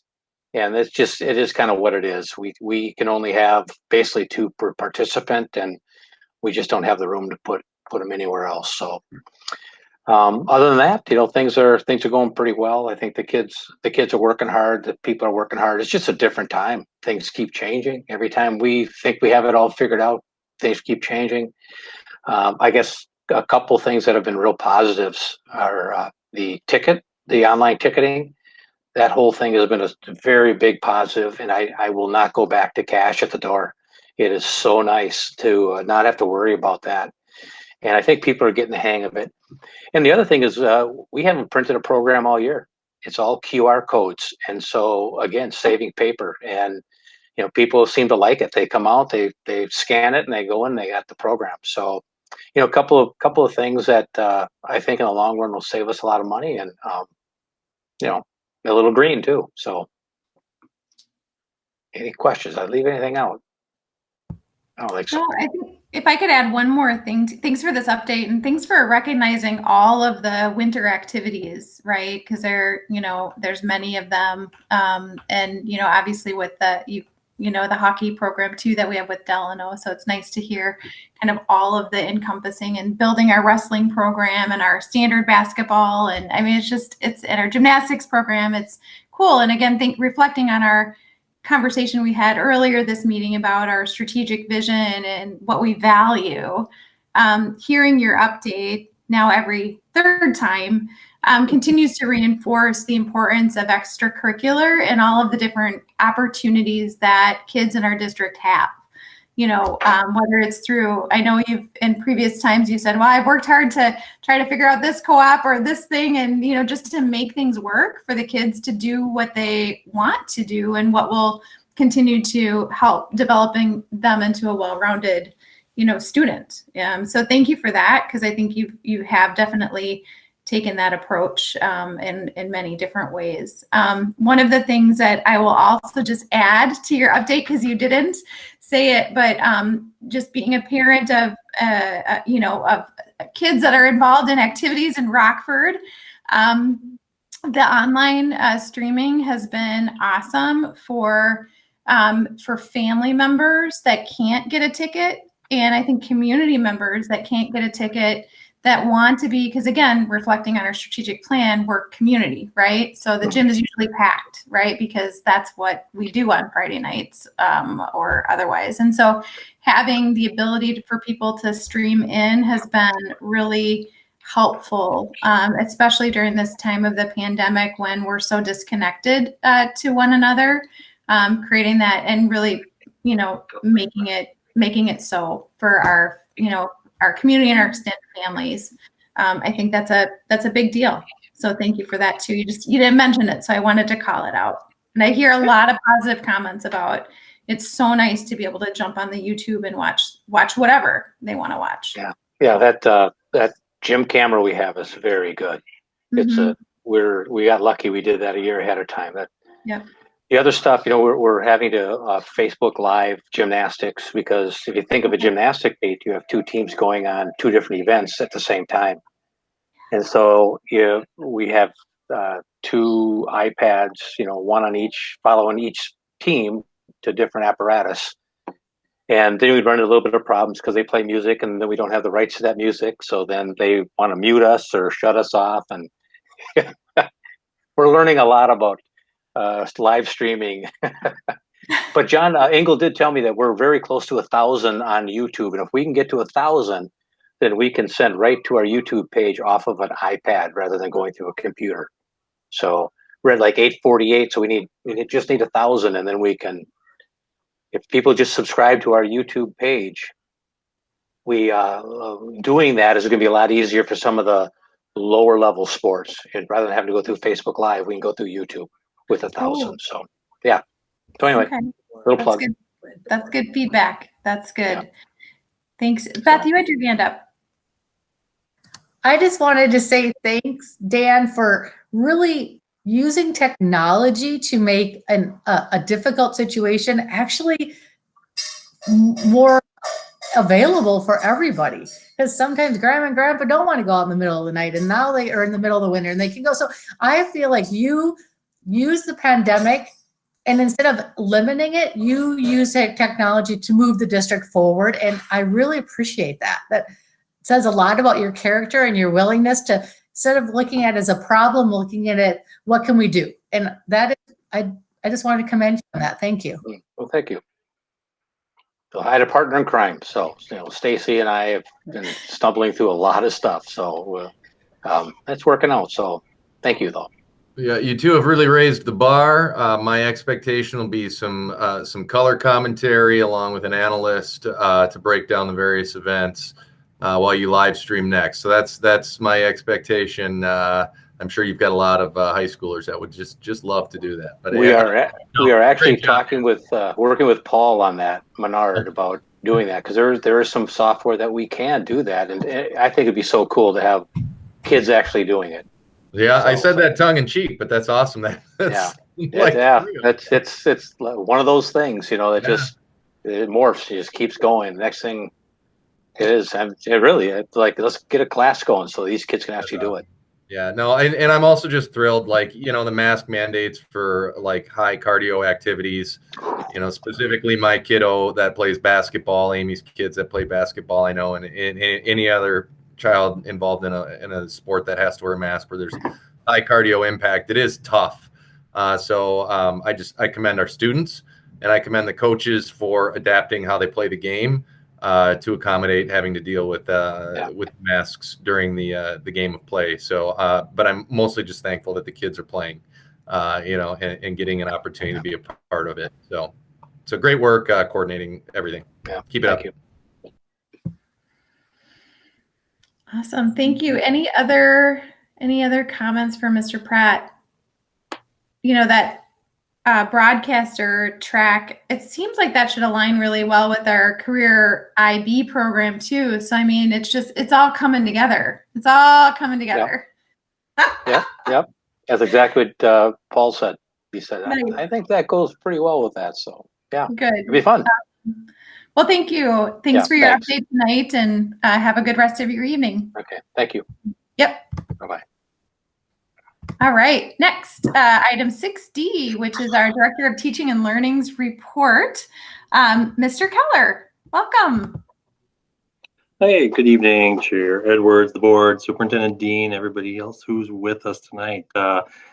Wow, following those guys. I'll tell you what, though, they set me up. They set me up well, because it's really true what Paul was kind of saying about how he's aligning data. How Dan is really kind of pushing the limits of technology. We're kind of doing the same thing in our classrooms, and what they are saying is exactly what we need to do when this is all over. I was going to end with this, but I'll start with this. We don't want to get back to normal. We want to get back to better, and I think that kind of sets the tone of that's what I'm hearing from Paul, and I'm hearing from Dan and Jill. So we'll try to stay on that point as we kind of move through tonight. Director Neeland, part of my slides and the presentation is directed to you, at least from that perspective of maybe somebody who hasn't seen some of this information in the past. As I went over some of this information with Rhonda, she keeps reminding me that I speak in a lot of acronyms, and that maybe me, I would never do that. And oftentimes, I just kind of need to take some time and define what those are. So you'll look, I think it's slide 2 or 3 in the packet, has a lot of the glossary. And actually, we ended up posting that on our teaching and learning site also. So as we kind of move forward, some of these pieces are kind of getting pushed in together. Now, I want to go back to what Paul was saying, though, and he was talking about how he is taking some of that STAR data and the data that is being gathered throughout the school year with our benchmark testing and all kinds of attendance data that's coming in. I'm not going to talk about attendance data necessarily, but the benchmark testing that's kind of coming forward. We didn't have MCA scores for our kids coming into 9th grade. We didn't have any benchmark testing at the high school, and we've actually implemented a different benchmark test at the middle school, all during a pandemic. On top of that, we've taken the time and worked with those teachers who are implementing to help them get a grasp on how to use this data better. It's a goal of many districts to kind of figure out how to best use their data.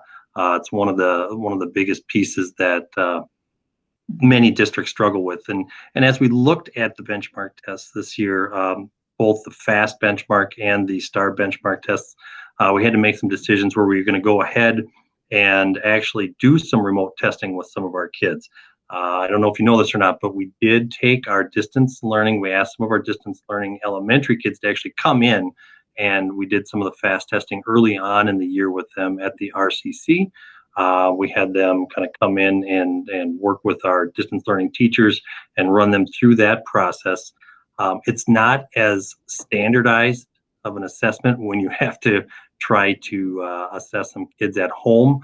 But in the end, based on what we've seen in our personal experience and what I've heard from other districts, it was probably better to go ahead and try to do those screenings at a distance than not at all. And it did give us some data points. We have to keep that in mind as we look at the data and know that, like we said, we did put in 2 new assessments at 2 buildings during this time period. We have been using our corporate trainers and our in-house trainers to kind of work with the data. We've got some dates coming up with all 3 buildings to go over their second set of data that's coming out. I've got some of it here. We're not quite done with the STAR assessments, as Mr. Bernard spoke about earlier, and we will kind of look at where that's at from a little larger perspective too. There have been some national trends that have impacted Rockford and how the data kind of is reading out for us. But like I said when I started here, let's get back to better. Let's not get back to normal. And so let's use what we've learned as we go forward.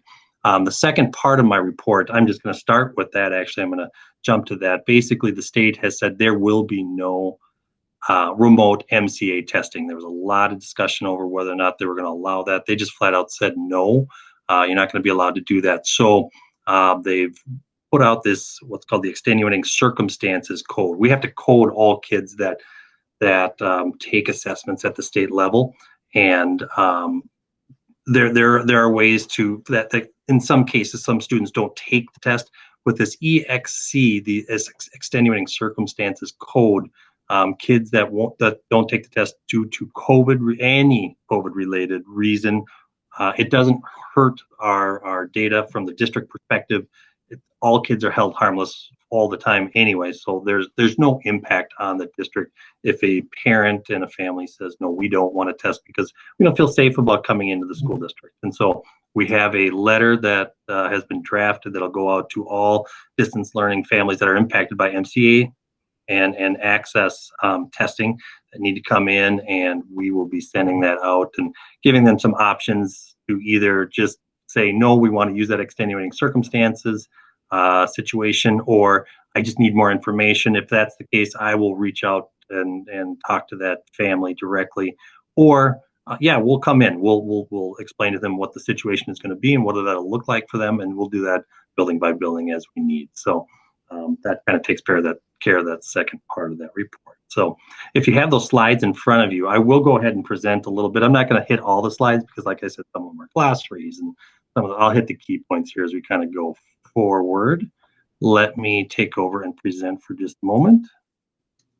And I'm going to get my screen here. Thank you.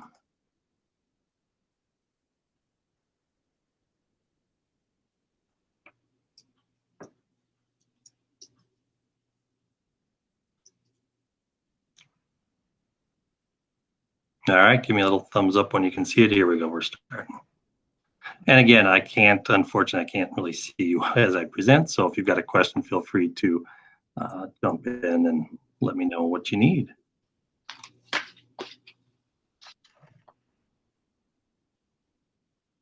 I would start here, why do we screen? And Kevin, I can Yeah. see everybody. So if you guys do have questions, just pop your hand up or, do usual, and I'll make sure that we pause it if needed. Okay. Thank you.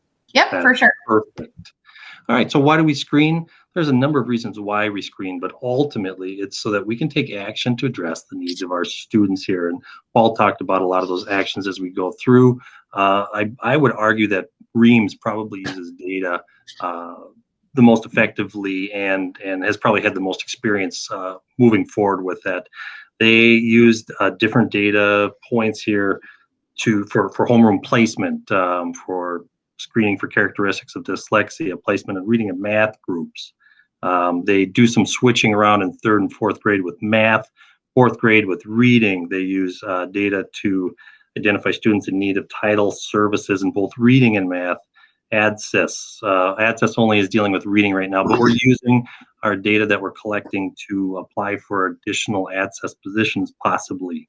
Reading core placement, I-team data, growth data, screening data. All of this information, again, like Mr. Menard said, really helps us inform our future instruction, and really it allows us to take those actions that address the needs of our students as we kind of move forward. And as we get better with our data, we're better able to kind of look at those numbers and look at that information that we've got and help our kids as we go through. There's our glossary. Again, this is not an all-encompassing list, but those are the biggest pieces here. And some of that information I just gave you addresses these 16 points. There's more than 16 points here, but these are some of the interventions and programs that were currently driven by data as we kind of move through the process of everyday work in the districts and in all 3 buildings. I'm on the next slide there. We're talking about the district testing and assessments. This is always linked in the teaching and learning website located on the district web page. And we'll start by looking at FAST data, basically. There is some new pieces coming soon that we're going to try to implement by the end of the year. We need to get about 70% of our kids to use, about 70% of our students tested in the in the spring, so that we can use this, what's called the S2I report, Screening to Intervention Report. It's a new report in FAST, and we'll essentially be able to do, and what my plan is to help identify and write the continuous learning plans needed for summer school. It'll specifically screen our students and identify certain interventions that we already have in place that we can align with specific students. I think it's going to be a huge boost to our elementary summer school process as we kind of move through. We already use those screening reports in K through 10. Again, FAST data only goes up through 8th grade. And then in 9th and 10th grade, we use the STAR data. We'll look at that just a little bit here.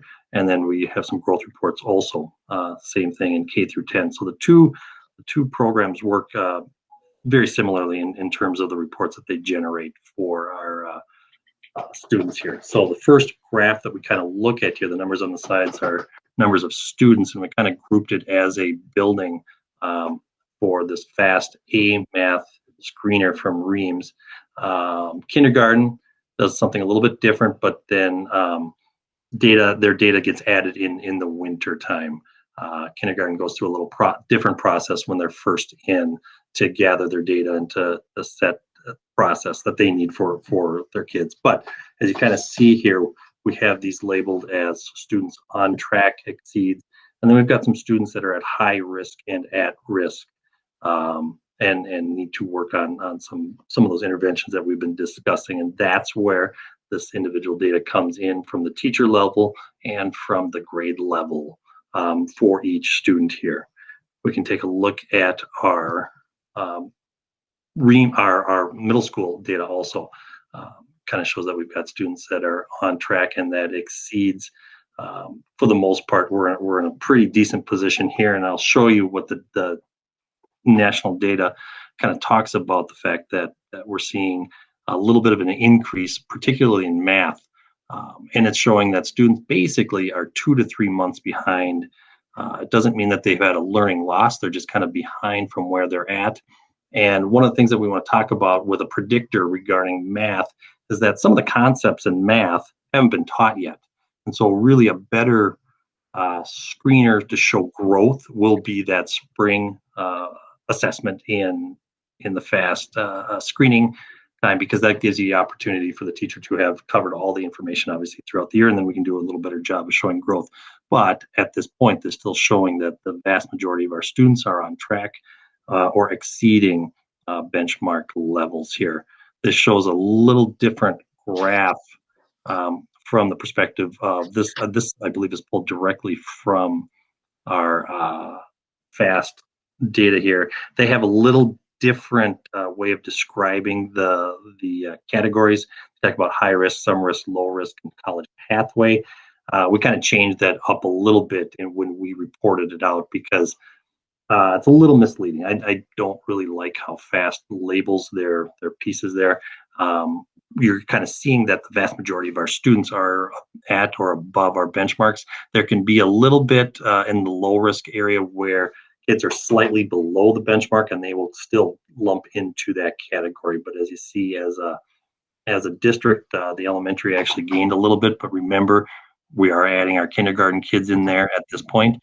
The middle school looks like it came down just a little bit in between the fall and winter data, kind of as we move through. Again, I want to mention that the sum of the middle school screening was done remotely.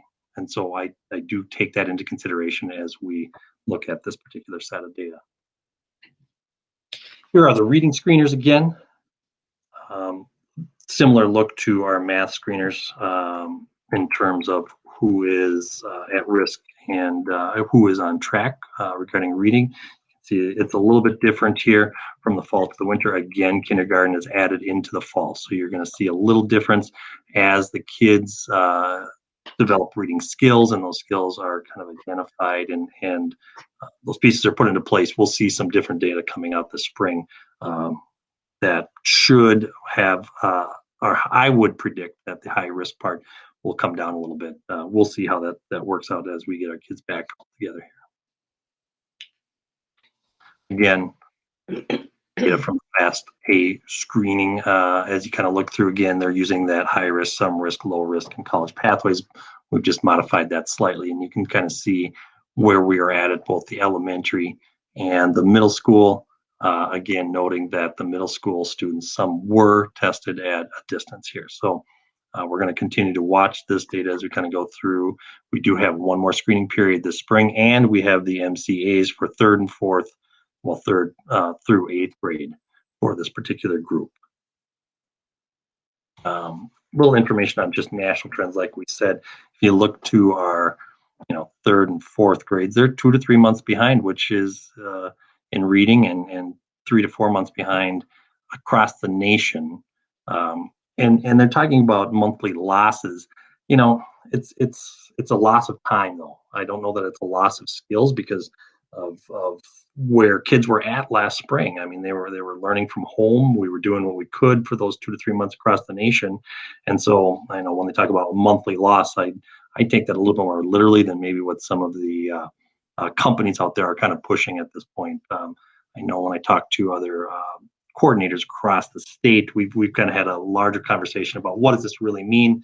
Is it a learning loss, or is it more of a time loss? And how can we look at this? We should talk maybe a little bit more about learning progress versus learning loss, and look for growth markers at the end of the spring here when we do have full data sets, and then we can do a little more reliable screening with kids back in place.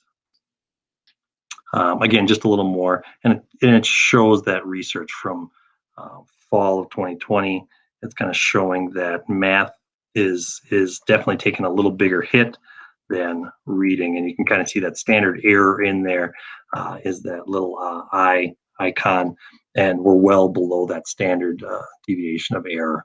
So that's kind of the national trend as we kind of move back and forth. You see a little bit more in math, and we saw that too. So we're kind of in the same position as both the rest of the state and the rest of the nation as we move forward here. Why do we screen with stars? Same reasons, so we can take those actions to address the needs of our students. And Paul definitely talked a lot about some of those actions that they are taking with this, and kind of as we move forward, we'll continue to work with their program facilitators that they have, and make sure that our teachers understand what we're getting out of that data. There is a slew of reports that we can use. I know we've been using it very heavily with our special ed services. They are really happy that we put this into place. We've got some people that have really dug deep into this and are really leaders in that building through the special ed services. And then as we kind of move along, more than just the basic reports, we can start to dig in a little bit deeper and find out what STAR can do for us. And every time that we train with them, we get a few more answers to some of those questions that are being asked. Our fall screening with our 9th graders.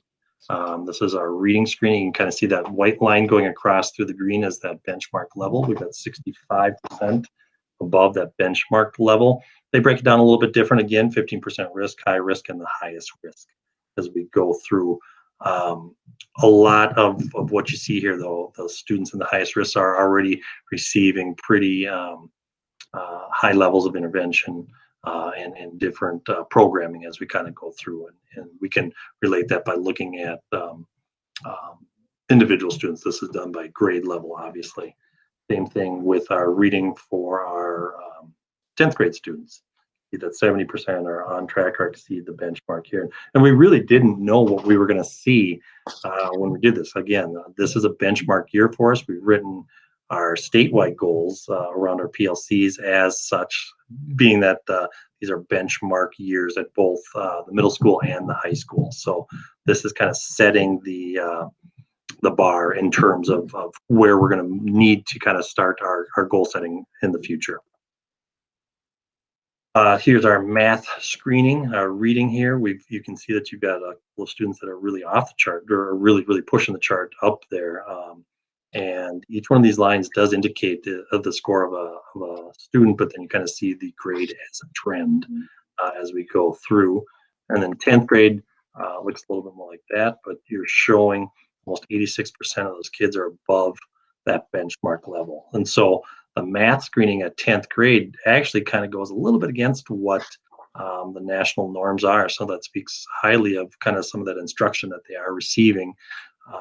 But I can tell you that the math teachers that have dug into some of this data, particularly the FAST data at middle school, they've asked some really good questions, and we've been able to clarify some of that information. And they've walked away saying, okay, I'm going to teach more, let's say algebra, or I'm going to focus a little bit more on that, and they can see that through that screening process. So they're kind of taking that to heart as they kind of move through, and that's really probably the best way that they can use this data right now is just to see what do I really want to focus on for the next couple of weeks, and we can try to make some improvements along those lines. Last slide here just kind of talks about some of the pieces that we've used here for resources and trainings for staff members. Testing 123 is a site that just came up from MDE, and it's got a lot of resources. Actually, I got an email from them today that's going to go out to our staff tomorrow, related to a lot of information about testing. It's one of the better emails I've seen from the state regarding testing. We did use something called Fast Flicks this year. This is from Fast Testing. It's just a different way of training our staff members, and we're continuing our relationship with Renaissance. We have another meeting set up with Renaissance. The date slips me, but I know it's within the next couple of weeks in March. So we're working on that as we kind of move along. All right, I'm going to exit from here, and we'll see what we've got. Great, thank you. Any questions for Mr. Keller? Mr. Gordy?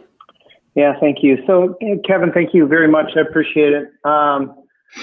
So, when I know you have Renaissance coming in and do some professional development to talk to our teachers about digging in and looking at the data, when you're done with that, can you provide us some information as to what we're doing instructionally or intervention-wise with this data? Right? It'd be nice to know. You know, testing the kids is great, right? And we talk, you know, we can't have test fatigue now because we haven't really tested much in the last year or year and a half, right? But I'd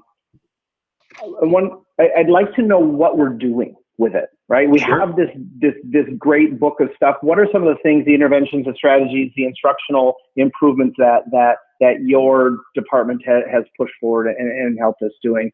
And then you brought it up in your presentation. You said that some of your teachers said, well, I think I need to focus more on this, or I need to teach this more, I need to do that. Have we gone through, do we have a curriculum review schedule to look and utilize this data and correlate that to the curriculum and the structure and the process of our teaching with our district to make improvements to help the improvement of this? Do we have a curriculum review schedule set up? And if there is, could you share that at an upcoming meeting, please? Sure. Thank you. Great comment, Eric. Thank you for that. Anyone else on the board? No? Oh, Ms. Praska. I'm going to dig a little bit deeper in with what Eric said. Thank you for the presentation, by the way, Kevin. Lots of good information there. Yeah. You mentioned some, I think it was at the high school, interventions. And I guess I want to know more about that, because sometimes I think we confuse modifications with interventions, and that can we develop some kind of district level protocol thinking about MTSS and where are we at, and bringing that more in, because we have to be very careful. Tier 1 is so important. And if we have 60% of our students at tier 2, we can't provide that many interventions. So really thinking about moving forward, now that we have this data, we have, what's the district level protocol going to be? So that this data analysis is very streamlined, and it's the same for every teacher. Because it's great to hear teachers using the data to make instructional decisions. That like sings to me first, but we also want to make sure it's procedures and protocols so that everyone's kind of doing the same thing. Otherwise, we can't trust what the outcome is if it's not kind of the same for everybody. You know what I'm saying? Not that every student gets the same instruction, but the procedures follow a certain protocol, if that makes sense for you. One of the things that we're going to do this summer, and we've already reached out to our friends at Cary, which is through the University of Minnesota. They do have an MTSS process manual that they have put out, and we are one of the districts that have already signed up to take the summer program. There's a 5-person group that's going to head it out. I'm working on it with Dr. Scheidler, and we're going to identify maybe one person from each building as we kind of move through. Dr. Scheidler is aligning some of these processes as we go through from the middle school, from the elementary to middle to high school, particularly in areas of MTSS and 504. And so those processes are being aligned a little bit more as we kind of move forward. So yeah, that's a piece that we've been looking at for quite a while actually, and trying to figure out just exactly what that should look like for Rockford as we move forward. So yeah, good question. But and that is the plan right now. And to get involved with it, we just weren't able to pull it off. I mean, we were asked to do some strategic planning this year, but part of that planning did lead to this process, and through that we can better understand how to use the data for our students. Thank you very much. That's wonderful to hear. Love the connection back to the strategic planning too, Mr. Keller. All right, Mr. Gordy, you have your hand up. Muted. You're on mute, Eric. Sorry, my wife wishes she had that button on me.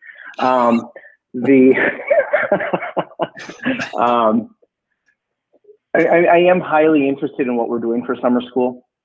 So in a future meeting, Rhonda or Kevin, can you, at all 3 levels, right? We're going to have credit deficiencies. We're going to have reteaching needing to occur. I'd like to know where we're going with summer school and how we're making this available to all of our learners across our district. And even if there are enrichments or other opportunities for our kids to get credit advancement, even, the health, the FIED, the whatever, if possible, right? To help with those students that want to be diploma candidates that have a hard time fulfilling all the requirements. So just a future, next meeting or something, that'd be great. Great. Thanks, Eric. Rhonda, you were going to say something. Yep. Yeah, just to follow up on, thank you, Chair Edwards. Just to follow up on Gordy's comment. Yes, we've already started meeting about summer school, number one, so internally. And then I know that at the legislative level, at the state level, there's lots of conversation around summer learning and what that looks like, and some funding behind that. So I think you're aware that at this point, we have not received that second influx of ESSER funds. So I don't know what's happening at the state level regarding that allocation to districts. So I don't know if they're going to repackage that and streamline it towards summer school, but I do know that at the state level, they are looking heavily at directing districts to provide a robust summer school option. And we're already meeting. We already have a summer school planning committee that has met a couple of times. We just don't have enough meat on the bones yet, Director Gordy, to present something because it's still, I don't want to present something to the board that's not a thing yet. So we're also waiting to hear what's coming out of the state, because we don't want to go down one path and the state is going to direct us down another path. And then since I have the floor, Director Praska, that is our next step in terms of what we do with the data. I just want to take this opportunity to remind the board that we only have so much bandwidth, whereas a lot of districts have a testing and assessment department that's separate from their professional development department. We have, most of our departments are one-person, two-person departments. So we just had to be cognizant of the bandwidth of our district, and we're small districts, and so we got a lot of bobbers in the water, and we're keeping an eye on all of them.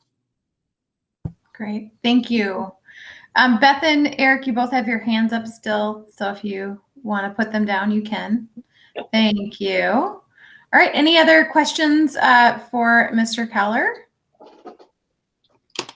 No, all right, great. Otherwise, thank you. I'll express gratitude. I'll just say, I know you mentioned to Ms. Neeland that she's new and this is a great opportunity to orient. I'll just say that I having been on the board for some time, I very much appreciated the way the data was presented this evening. It was easy to understand kind of the macro view, which I think is our responsibility as a board, is to understand really the macro view of student achievement and just being able to see things across the landscape and all of that. And I know, in the future, things like cohorts and making sure that we're following the kids along and not seeing any dips and all of that. But for me, this is really helpful just to kind of get a current state assessment of where we are at.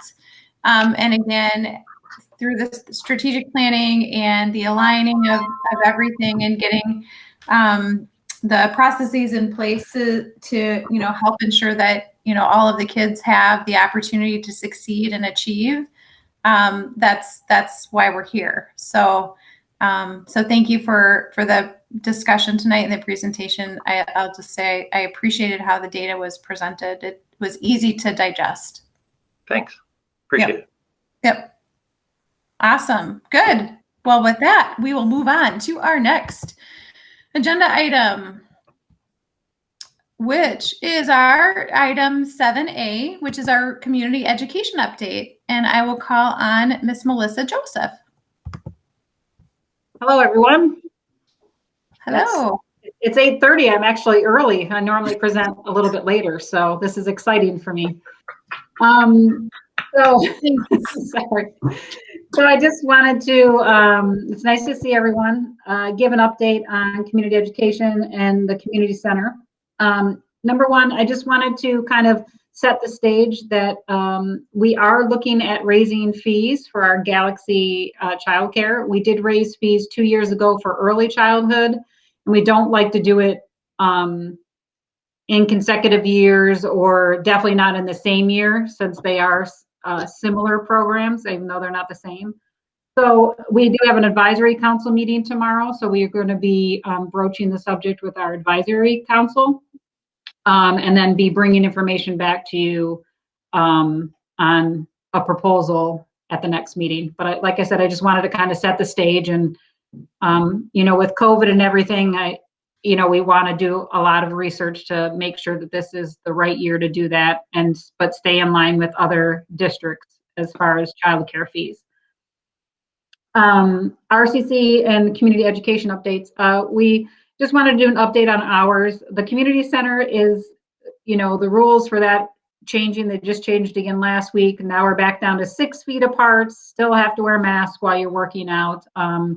But we were able to start February 1st, opening back up at 5 a.m., which is what we used to do. But we, yes, we hired someone who could be here consistently at 5 a.m. And so we went from 6 a.m. to 5 a.m. And we also extended our Sunday hours because Sundays have been super busy, especially in this cold weather. So we were able to do that as well, February 1st.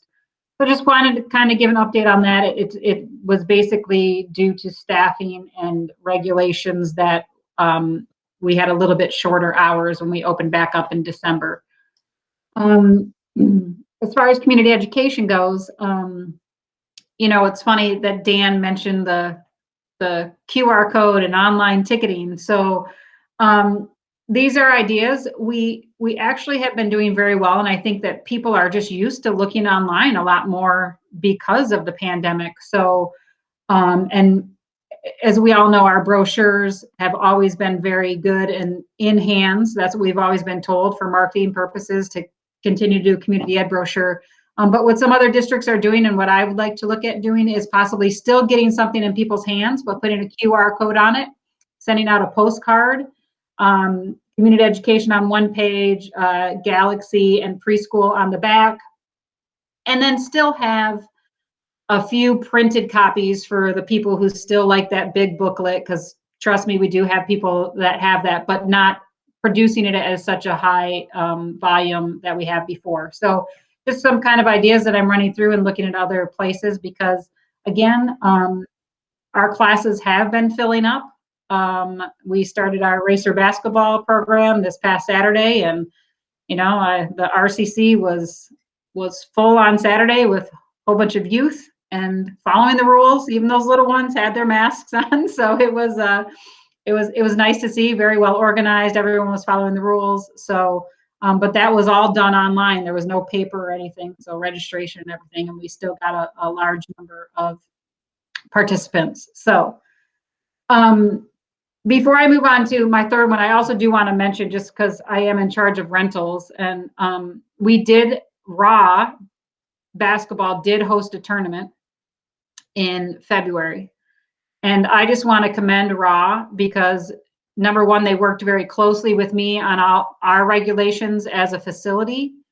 And they escorted teams to their court. Then as soon as games were done, they had back-to-back games. So, we weren't like waiting around in the commons and all intermixing from all these different communities. And so as soon as games were done, teams were asked to just make sure they left right away, which they did. And it was just run so smoothly and so great. And the collaboration between Ra and myself and Buildings and Grounds was just phenomenal. So I didn't have it on here, but I would be sad if I didn't mention that. So everyone's just really learning to collaborate and working together to make sure that we have activities for our community and to show off our awesome community. So wanted to throw that in there.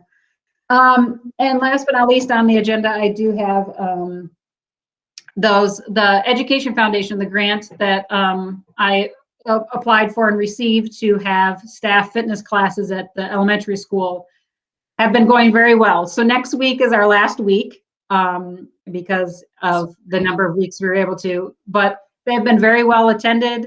We have on average 9 to 11 people showing up, and they switch off. So it's not always the same 9 or 10 people. People switch off based on their schedule, but I have just gotten, every time I send a reminder saying, oh, remember, there's this opportunity, I've gotten so many positive comments about us being able to offer this. So shout out to Education Foundation for realizing that this was a need for our staff, especially amid this pandemic, and honoring that request. And I just think it's been really, really healthy for the teachers and staff, because it's not all teachers, to be able to have access to that and to have it be at elementary school where our elementary teachers have been in session this whole time. So it's nice that they don't have to come over to the community center or anything. So so that was just my update. I'm really proud of that. I'm glad that people are enjoying it. I should actually go to one of the classes. I haven't attended one yet, but I should. So maybe next week, the last week, maybe I'll get over there. Record time. I wish Bobby was on the call because she would be impressed that was record time. Nice job, Melissa. Any questions for Melissa? No questions. Okay. Awesome. Hold Thank you, everyone. Hold on. Do we have something to celebrate? I don't know. It's not my birthday. You've been doing a lot of work, I believe, to get your license. Is that correct? That is correct, yes. I finished my classes in December. My application, all my requirements are filled to get my community ed director's license, and everything's filled. My application is in St. Cloud's hands right now, and they're turning it in. And so hopefully the end of March, mid-April, I will be getting my license in my name, because right now, technically we do have one, but it's in the district's name. Yeah. So yes, that should be coming through in about a month and a half. So very excited. So thank you. Congratulations. That was a lot of work in the midst of a global pandemic and working on different hours and opening buildings and all of those sort of things. So just really, that's a huge goal. So I just wanted to give you some recognition for that. Congratulations. Thank you very much. Yeah. Appreciate it. And I appreciate all the support of my colleagues and Rhonda and the board in being able to obtain that and do my job. And so I couldn't have done it without the support of all of you. And like I said, Rhonda and my colleagues. So they just were a lot of help. So thank you. Absolutely. The other thing that I'll add to your update is I had the opportunity to be at the RA tournament. And I'll just say Melissa expressed gratitude to RA for, their nice job handling the tournament. I will tell you, Melissa was there ensuring that all of the rules and regulations and all of the standards were upheld in place with a smile, with a enthusiasm, with all of those sort of things. So Melissa represented our district well by her partnership in showing up that way. So I want to say it goes both ways. And I just wanted this team to know that with that big tournament coming in, the high degree of visibility and accountability from Melissa as an acting director and the director of the department was noticed. So thanks for that. And thanks for rolling with all of the things that have been coming your way and making the best of it and making sure people have the opportunity to be active, and to use our beautiful facilities. So in a safe way. So thank you. Thank you. Yeah. Have a good rest of your night.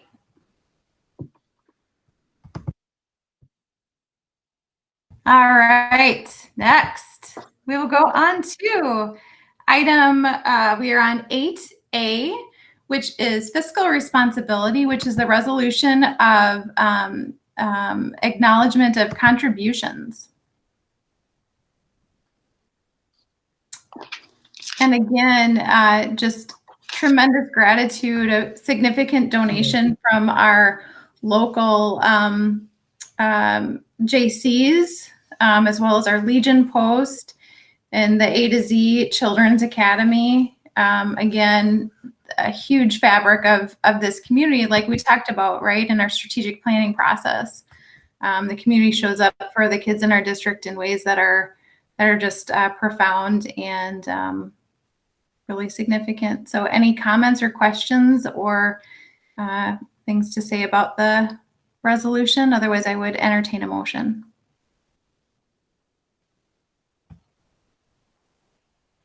This is Eric Gordy. I'll make a motion to accept the contributions as stated in the resolution.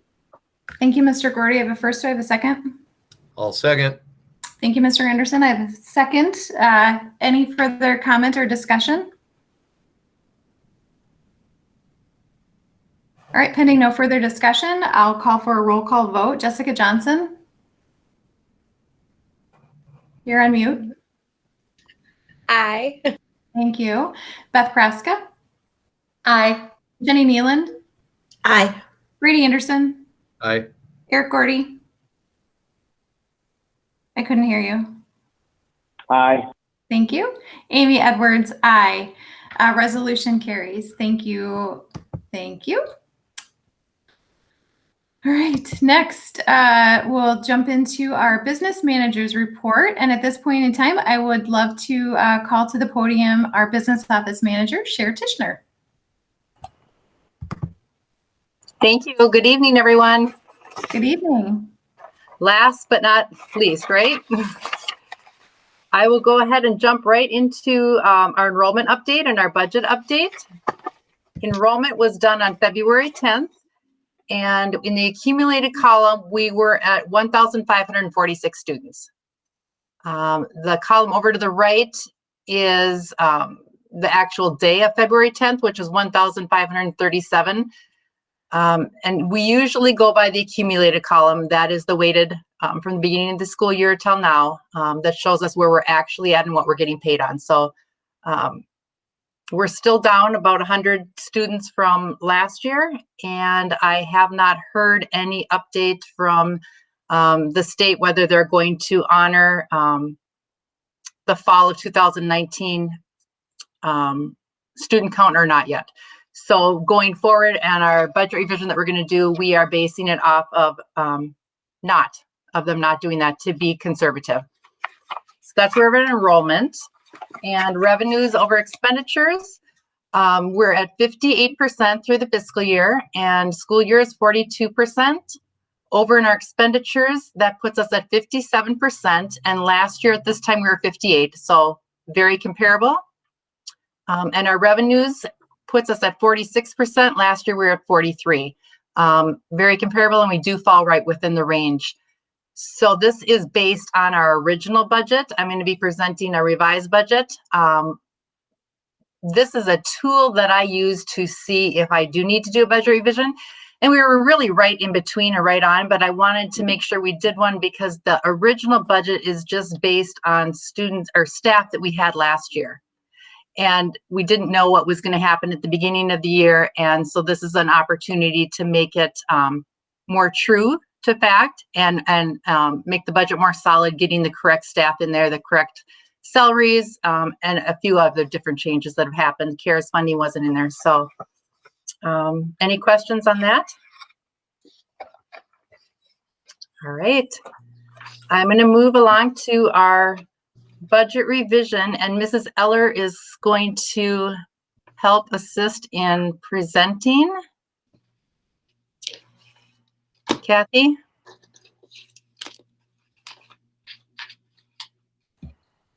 Hopefully.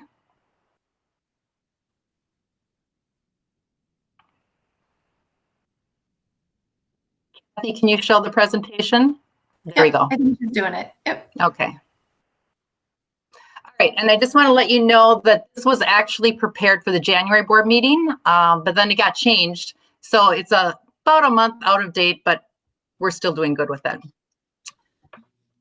This is our revised budget for 2021. You can go ahead to the next page, Kathy.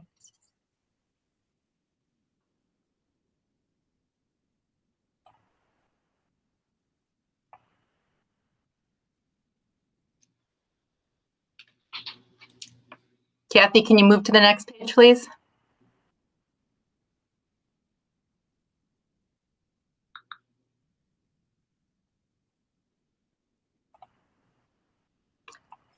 Well, we might be having technical difficulties, folks. Do you have copies in front of you that you can follow along with? Okay, all right, I'm just going to go on here. I've got a copy too here. So page 2, this just presents and represents our best estimates of revenues and expenditures at this time. Moving along to page 3, these are our budget assumptions for the general fund. It's based off of 1,702 adjusted pupil units. That adjusted pupil units, if you remember, is the weighted count. And our original budget was based off of 1,782. This year, we're in the second year of our 2 of 2 for our state aid allowance. So we're still getting 2%. So we're at 6,557 for our state aid allowance for students. And our salaries are based off of contracts and estimates of contracts not yet settled. And other expenditures are contracted services, supplies, and materials, etc. We did a 2% inflation increase as estimates. Going on to page 4, this is the general fund. So the top rectangle is our revenues. The bottom rectangle is our expenditures. And the first column is our 2021 budget. The next column over is the revised budget, and the next column is the change.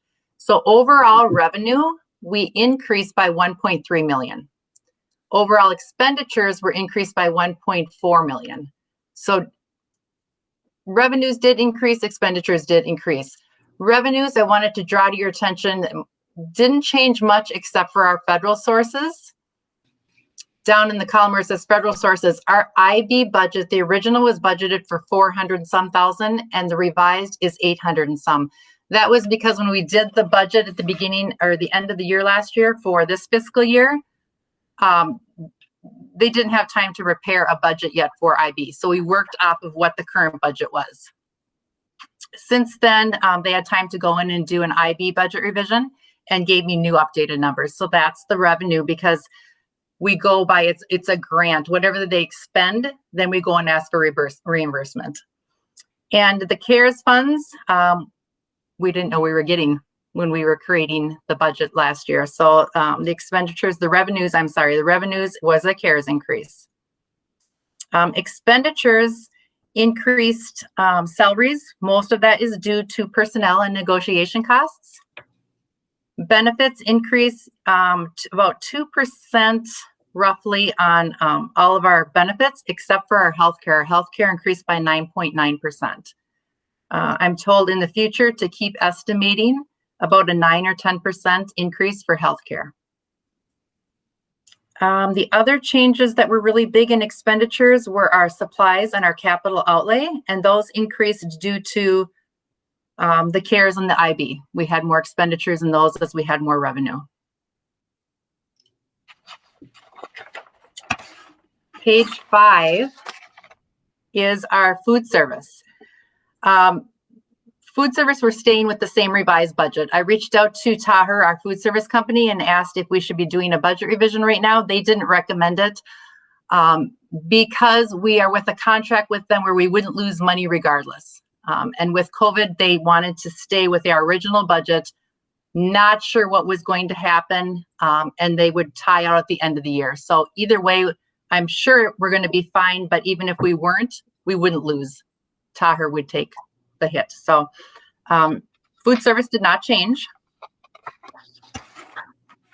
Page 6 is our community education fund. Oh, I see that she's got the presentation up and moving now. Page 6 is our community education fund, and I get these figures from the director of community ed. As you can see, the revenues did decrease by about $300,000. And the expenditures increased by about the same amount. So I'm really, really confident in Melissa and her budgeting. And she said it, Cher, I got to tell you, this was the hardest one to try to figure out with COVID going on. But we discussed it, and she told me kind of how she went through this, and it all made sense. And overall, it's kind of a wash. Their revenues decreased, but their expenditures decreased as well. Page 7 is our debt service fund, Fund 7. That is all based upon our debt, our outstanding debt, our indebtedness, and nothing changed in the expenditures. It changed a little bit in the revenues, and that is all based upon the states and their formula.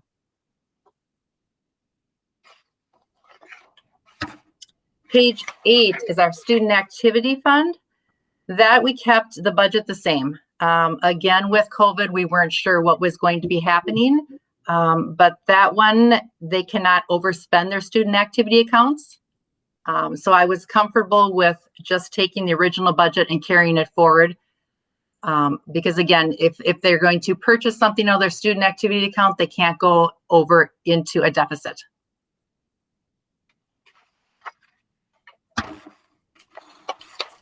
Page 9 is our OPEB, other post-employee benefits, and basically no changes in that.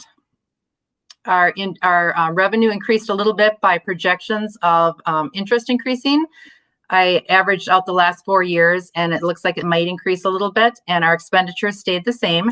That's all based upon our actuarial study that they tell us how much we can transfer each year for expenditures. And so that was based upon the original budget and didn't change.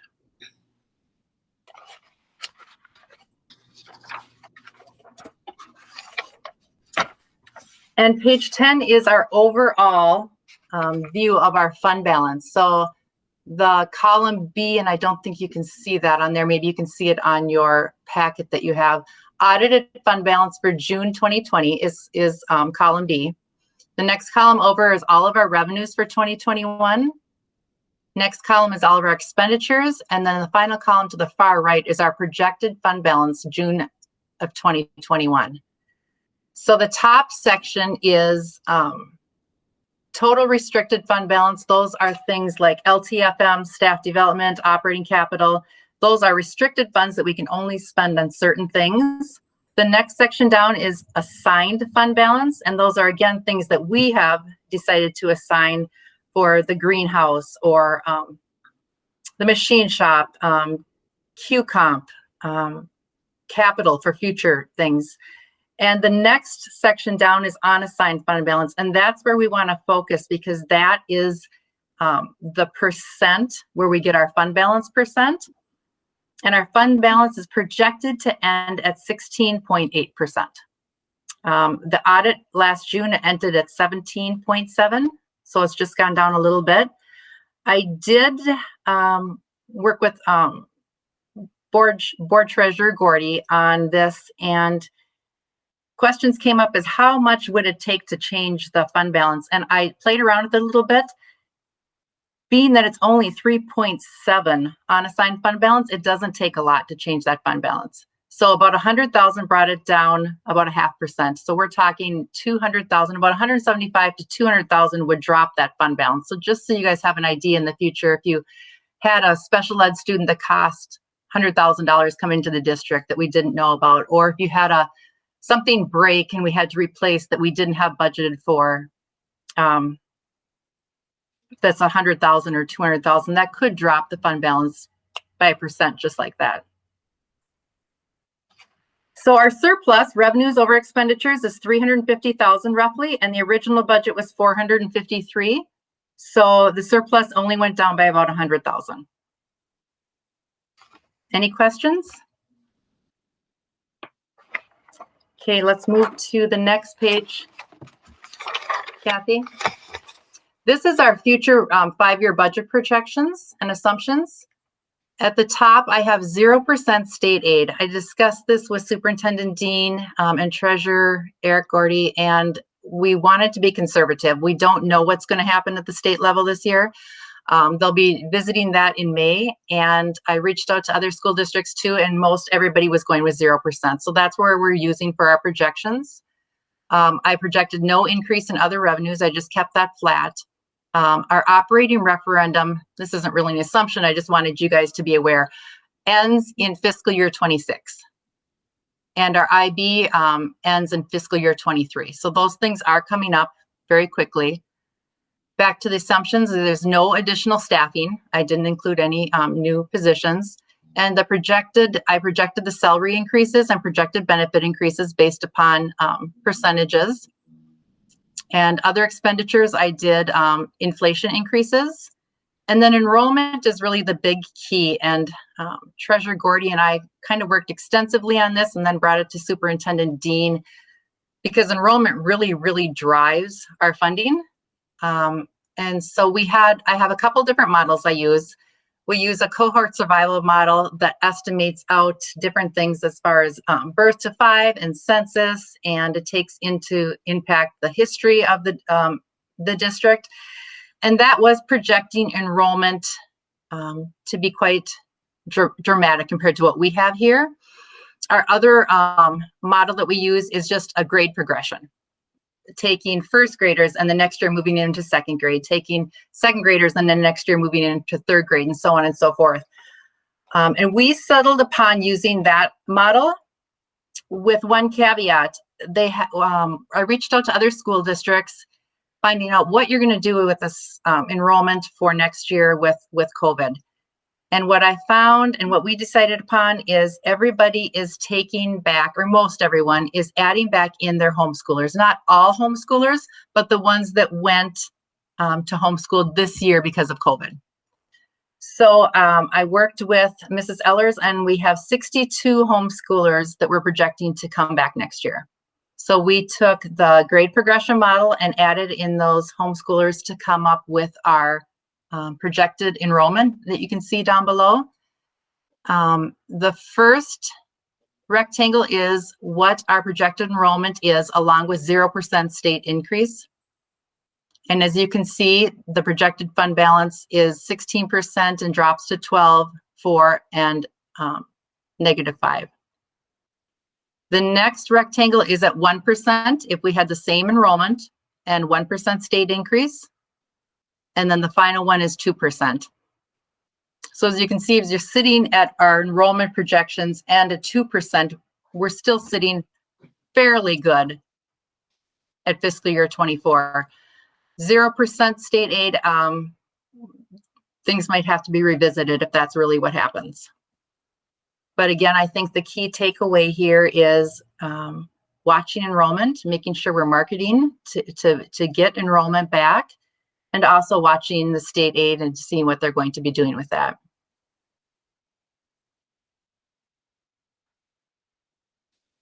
Any questions?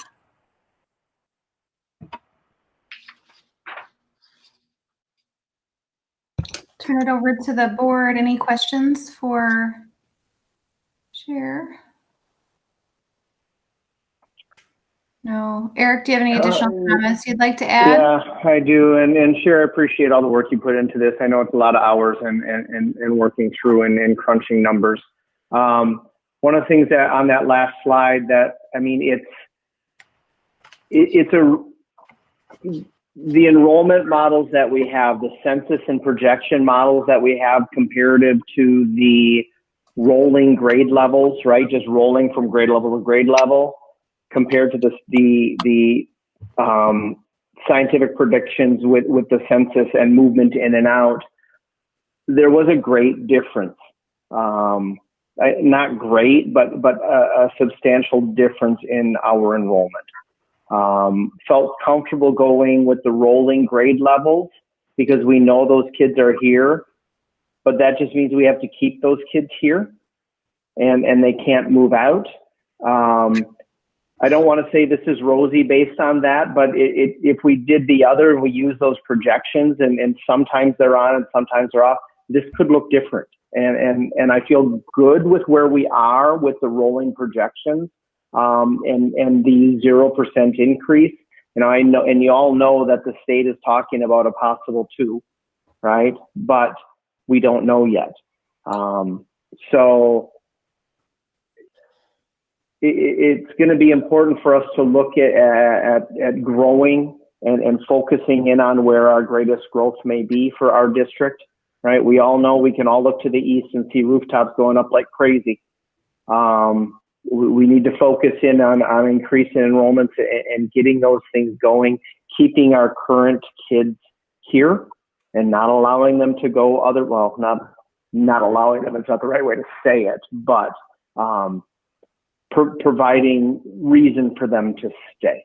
And then also making sure that our staffing levels are appropriate based on where our kids are in our buildings and our classes, and to make sure that if adjustments need to be made, adding teachers or moving teachers or doing whatever, that those things have to occur based on what our seat counts are and what our ratios need to be.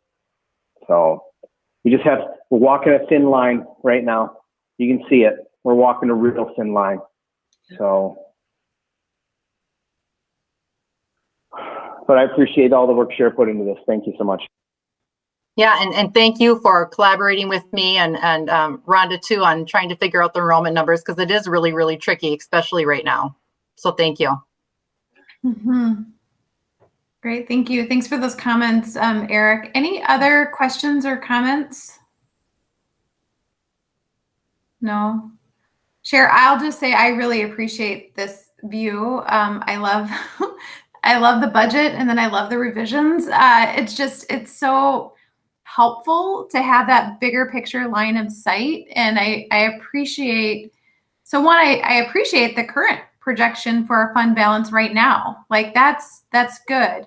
And I appreciate that that's maybe a little bit potentially inflated because the IB grant is in there and some of those things will not be consistent revenue long-term. So I think that 5-year projection is just really helpful for all of us to keep a line of sight to, as we think about the levers to pull as we continue to ensure that there's really sound fiscal management and growth within this district. So really helpful to see all of the different perspectives, and nice job in having like hardly any budget revisions in the midst of a global pandemic. That's pretty good, I think. Yeah. Thank you. Yeah. Thank you. Yeah, nice. With that, I think you need us to do something here. I for do. I you. need an action. Some action from this board tonight. So if there's no other questions for share tonight, I would ask for someone to introduce a motion. This is Eric Gordy. I make a motion to accept the 2021 budget revision as presented. Perfect. I've got a first. Do I have a second? I'll second it, Jessica. All right, I have a second. I have a first and a second. Any further discussion or comment? Pending no further discussion, I'll call for a roll call vote. Brady Anderson. Aye. Jenny Nealand. Aye. Beth Praska. Aye. Jessica Johnson. Aye. Eric Gordy. Aye. Amy Edwards. Aye. The motion carries unanimously. Thanks, Cher, for all of your hard work for this district and everything that you've done. So thank you. Yes, thank you. I appreciate it. And I wish the district the best of luck. Yeah, thank you. Thank you, Cher. Thanks. All right. Next, we will go into item number 9. Yes, we're actually to the right number now. So 9A, which is a special, well, 9 is our board superintendent updates and announcements. So if there are any staff that have remained on the line, I don't foresee any reason to call you back to the virtual podium. So you're welcome to stay and you're also welcome to go, whichever you prefer. And we'll just jump into our board and superintendent updates at this point. Next, 9A, just to notify the public, there is a special meeting of the board on Friday, February 26th, currently scheduled from 1:30 to 4:30 via teleconference. As you noted earlier in the meeting today, we had the discussion about the ESCO provider, and we would have that on the agenda, provided that that's all ready to go for an action. And then also, because it's time sensitive, and then we had already previously scheduled the 3-year work plan for the district to continue that board work. So again, that's February the 26th from 1:30 to 4:30. Then 9B is another special meeting of the board, which is Wednesday, March the 10th from 4:30 to 7:30 p.m. We will be holding that via teleconference. And the current intent of that is to continue the work with Teamworks and the strategic planning. 9C is the work session of the Board of Education, which is our regular work session already on the schedule. And that is Monday, March the 15th, 2021 at 5:30 via teleconference. And then number 9D is the regular meeting of the Board of Education, Monday, March the 15th at 6:30 p.m. via teleconference. Again, I'll say, like I did last time, these are all currently listed as being held via teleconference. I think as recognizing the fact that we're trying to reintroduce the kids and, different things into our community, or into our school building community, when the time is right and when we feel like we can bring all of the things that go along with having a public board meeting back into the building. Rhonda will just make sure that we follow your lead in that process. But again, we've just been kind of waiting from a distancing perspective and the fact that we bring in public, and then also making sure that our custodial staff that are working so hard to keep our buildings safe for kids are focusing on that right now when we can conduct our business this way. It keeps all of the traffic out, or one less traffic spot out of the building. So when the time is right, keep us posted. All right. And then we'll jump into our board and committee updates. Why don't we start with you, Brady? Yep, keep it short and sweet. As Melissa Joseph mentioned earlier, there is the community education committee meeting tomorrow at 6 p.m. And that's a virtual meeting, so I'll be attending that. Other than that, there was no other meetings to provide an update on between our last session and today. Great, thank you. Any questions for Brady? All right, Jenny. The only thing I really have for you, I'll keep it short and sweet as well, is I got the opportunity to sit on the interview panel for our new executive assistant. And let me just tell you guys that I was super, super impressed with her, with the candidate that we hired and who accepted the position. She was, in my opinion, by far, the best candidate that we saw. So I'm super happy with our decision, and I'm super happy that she decided to join us. Thanks, Jenny. Thanks for participating in the process. That's real important. And you know, I know Superintendent Dean has tried to do that with different positions. So thanks for representing the board in that interview process. Appreciate you. It was my pleasure. Thank you. All right, Beth. Okay. Well, I had the staff development committee meeting at the end of January, and negotiations. I'm being welcomed into the negotiation committee. Yeah.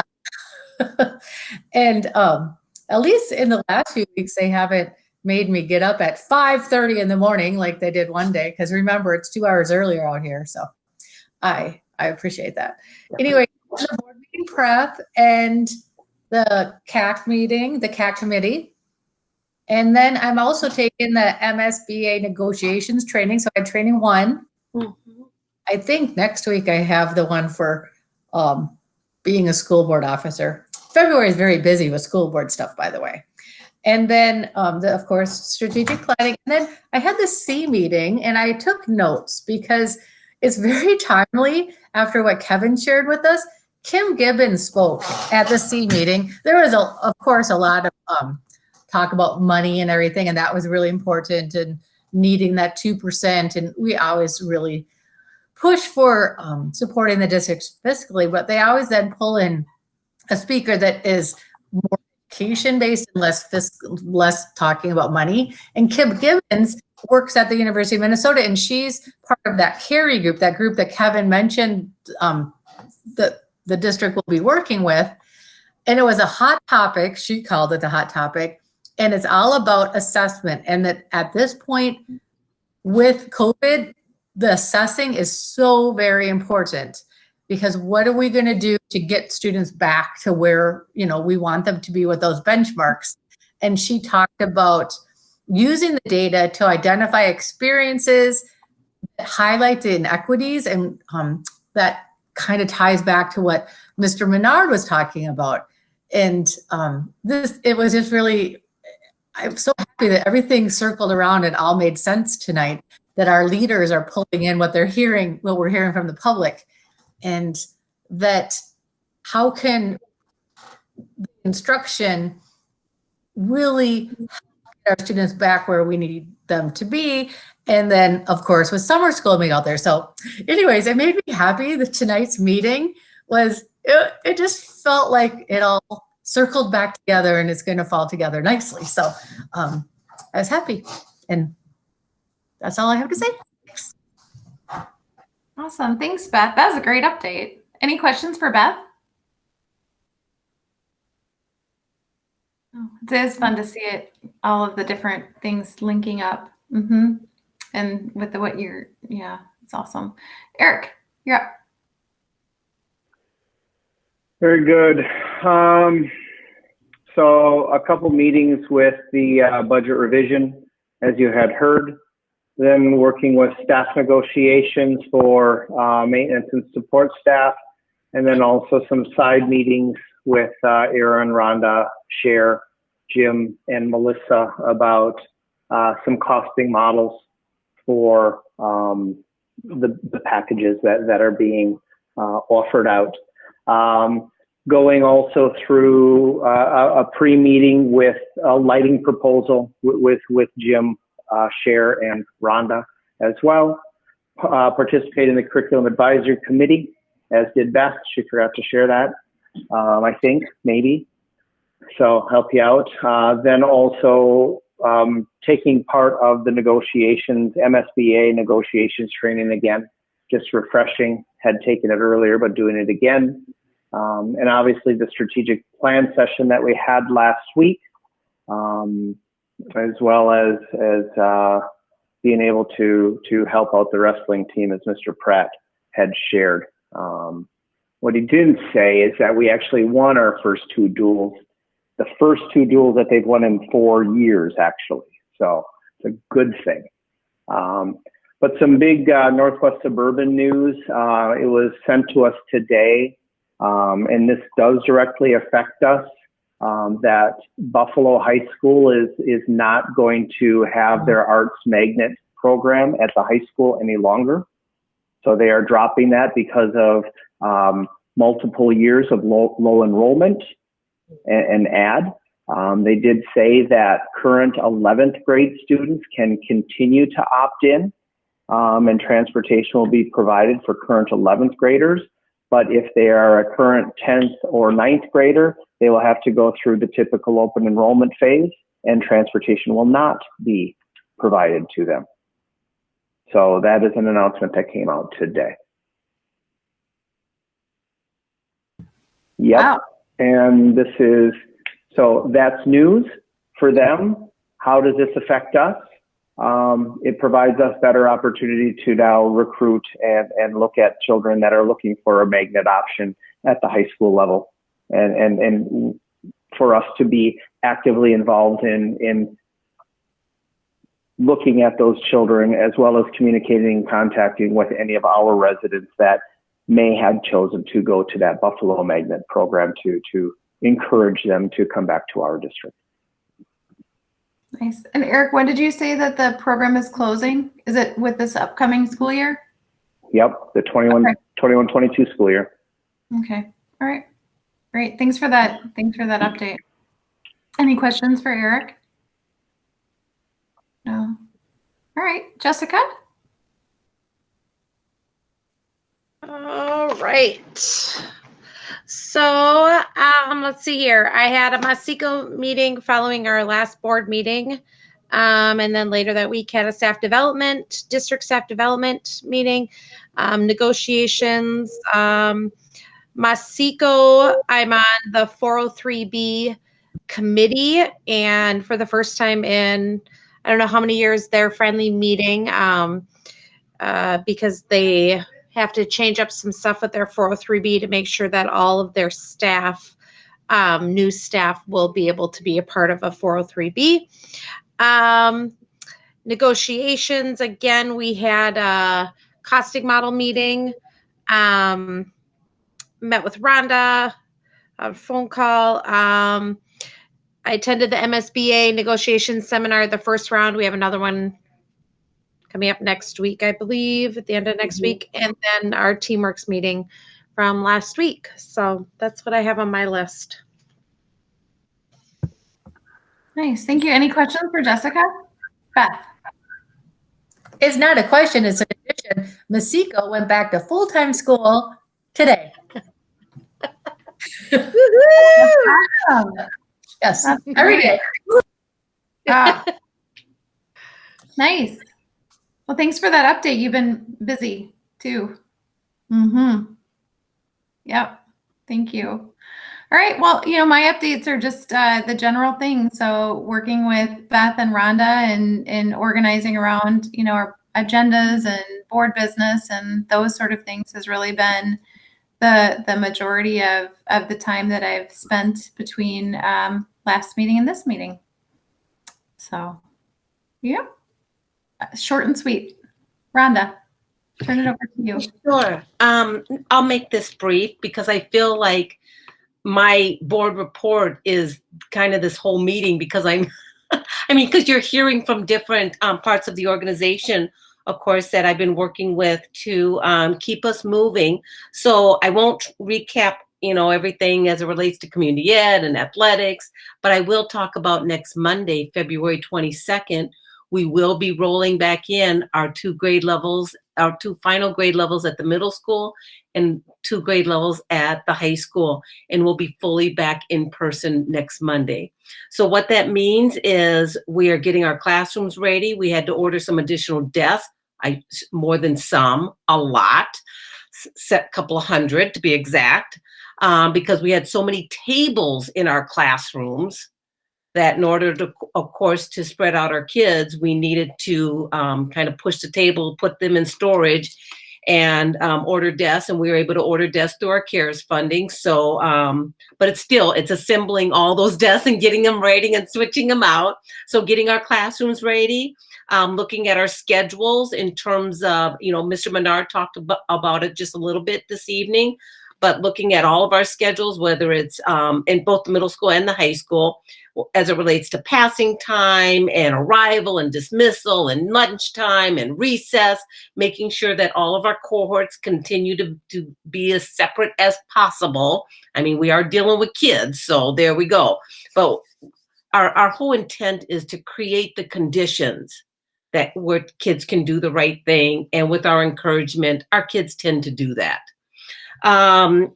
With the transition, of course, is food service. There's another big transition for us.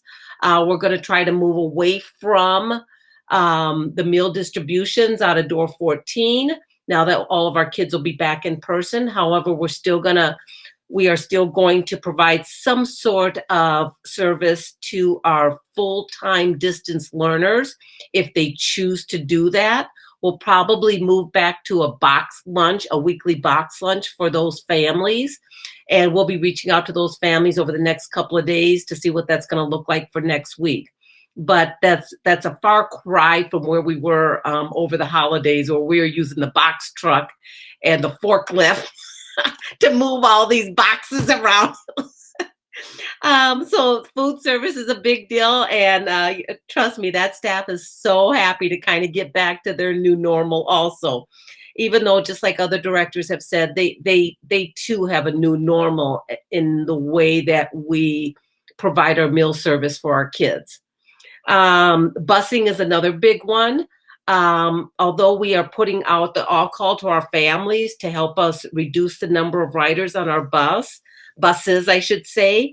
A lot of families have opted, I don't want to say opt in or opt out of transporting, putting their kids on the bus to and from school. And so both the middle school and high school principal have been working on, what those traffic patterns will look like. Of course, for the high school, the traffic pattern for parents will be in the back side, the student parking area, to separate those our parents from the buses up front. At the middle school, it's a little bit more complicated because we're a little bit more landlocked, if you will. But we've been working. I noticed that Mr. Fleisner is still on the call this evening. He's working on his admin license. And so this was a project that Bobby Anderson-Hume reached out to Mr. Fleisner because she is mentoring him. And so he's been part of the conversation about how to solve this problem with busing at the middle school primarily, and what those traffic patterns are going to look like, and how we are going to ask parents to come in and pick up their kids in that upper lot and come out without interfering with our pedestrian traffic. And so don't be surprised if you see a patrol similar to what we have at the elementary right now, with Shay kind of helping direct traffic at the elementary. Well, we will likely have that type of traffic control at the middle school, again, just to help with the transition, the movement of our parents coming in and picking up at the same time our kids are trying to get to those buses and our other vans that are surrounding that school at the end of the day. So lots of movement still going on. But I kind of feel like it's been this whole year. It's problem solving, one problem after another. And the team and the community has really come together to help us problem solve throughout this whole journey. So really grateful to the team that I'm working with, everything from the teachers to the custodians to the secretaries to the paras to you, the board, to our students. Mr. Menard spoke to it this evening. Our kids, yep, we have to train them a little bit about, yeah, you can't just like go to Subway for lunch. But our kids have been super awesome about adhering to all the guidelines. Nothing but great things to say about our kids. And again, our teachers really taking that extra step to help our kids kind of reorient themselves to school. So a lot of good things happening. You know, the governor came out today with some new guidance for secondary, and we're already in line with that. So that didn't change our plans at all. So we'll continue with what we've planned in terms of our rolling start, and we'll bring back in those two grade levels into our building on Monday, February 22nd. And hopefully the conditions are right that we'll stay in. That's the whole end game, is to stay in. Awesome. Thanks for those updates. Does anyone have any questions for Rhonda? No. Well, I'll just say I appreciate all of the updates, and I appreciate the team taking a look at the traffic pattern at the middle school. It's a tricky one. You know, everybody's nodding their heads on this call. I mean, you know, you try to get all the people in the upper lot, and then you try to turn left, but then people are coming in, so then it backs it up. So kudos to the team that's tackling that to make sure that there's a safe way that, you know, people, and efficient way for people to get in and out of that area, because it's a hard one. It is tight. So great updates. Congratulations on getting 2 grades per our secondaries back, and best of luck. Well wishes, whatever, knock on wood. Where's your toothpick? We're bringing the kids back next week. It's exciting. These are huge, monumental milestones. So it is exciting, but I just want to remind you that we're still in COVID. I mean, we're still going to have classes that have to quarantine. Yep.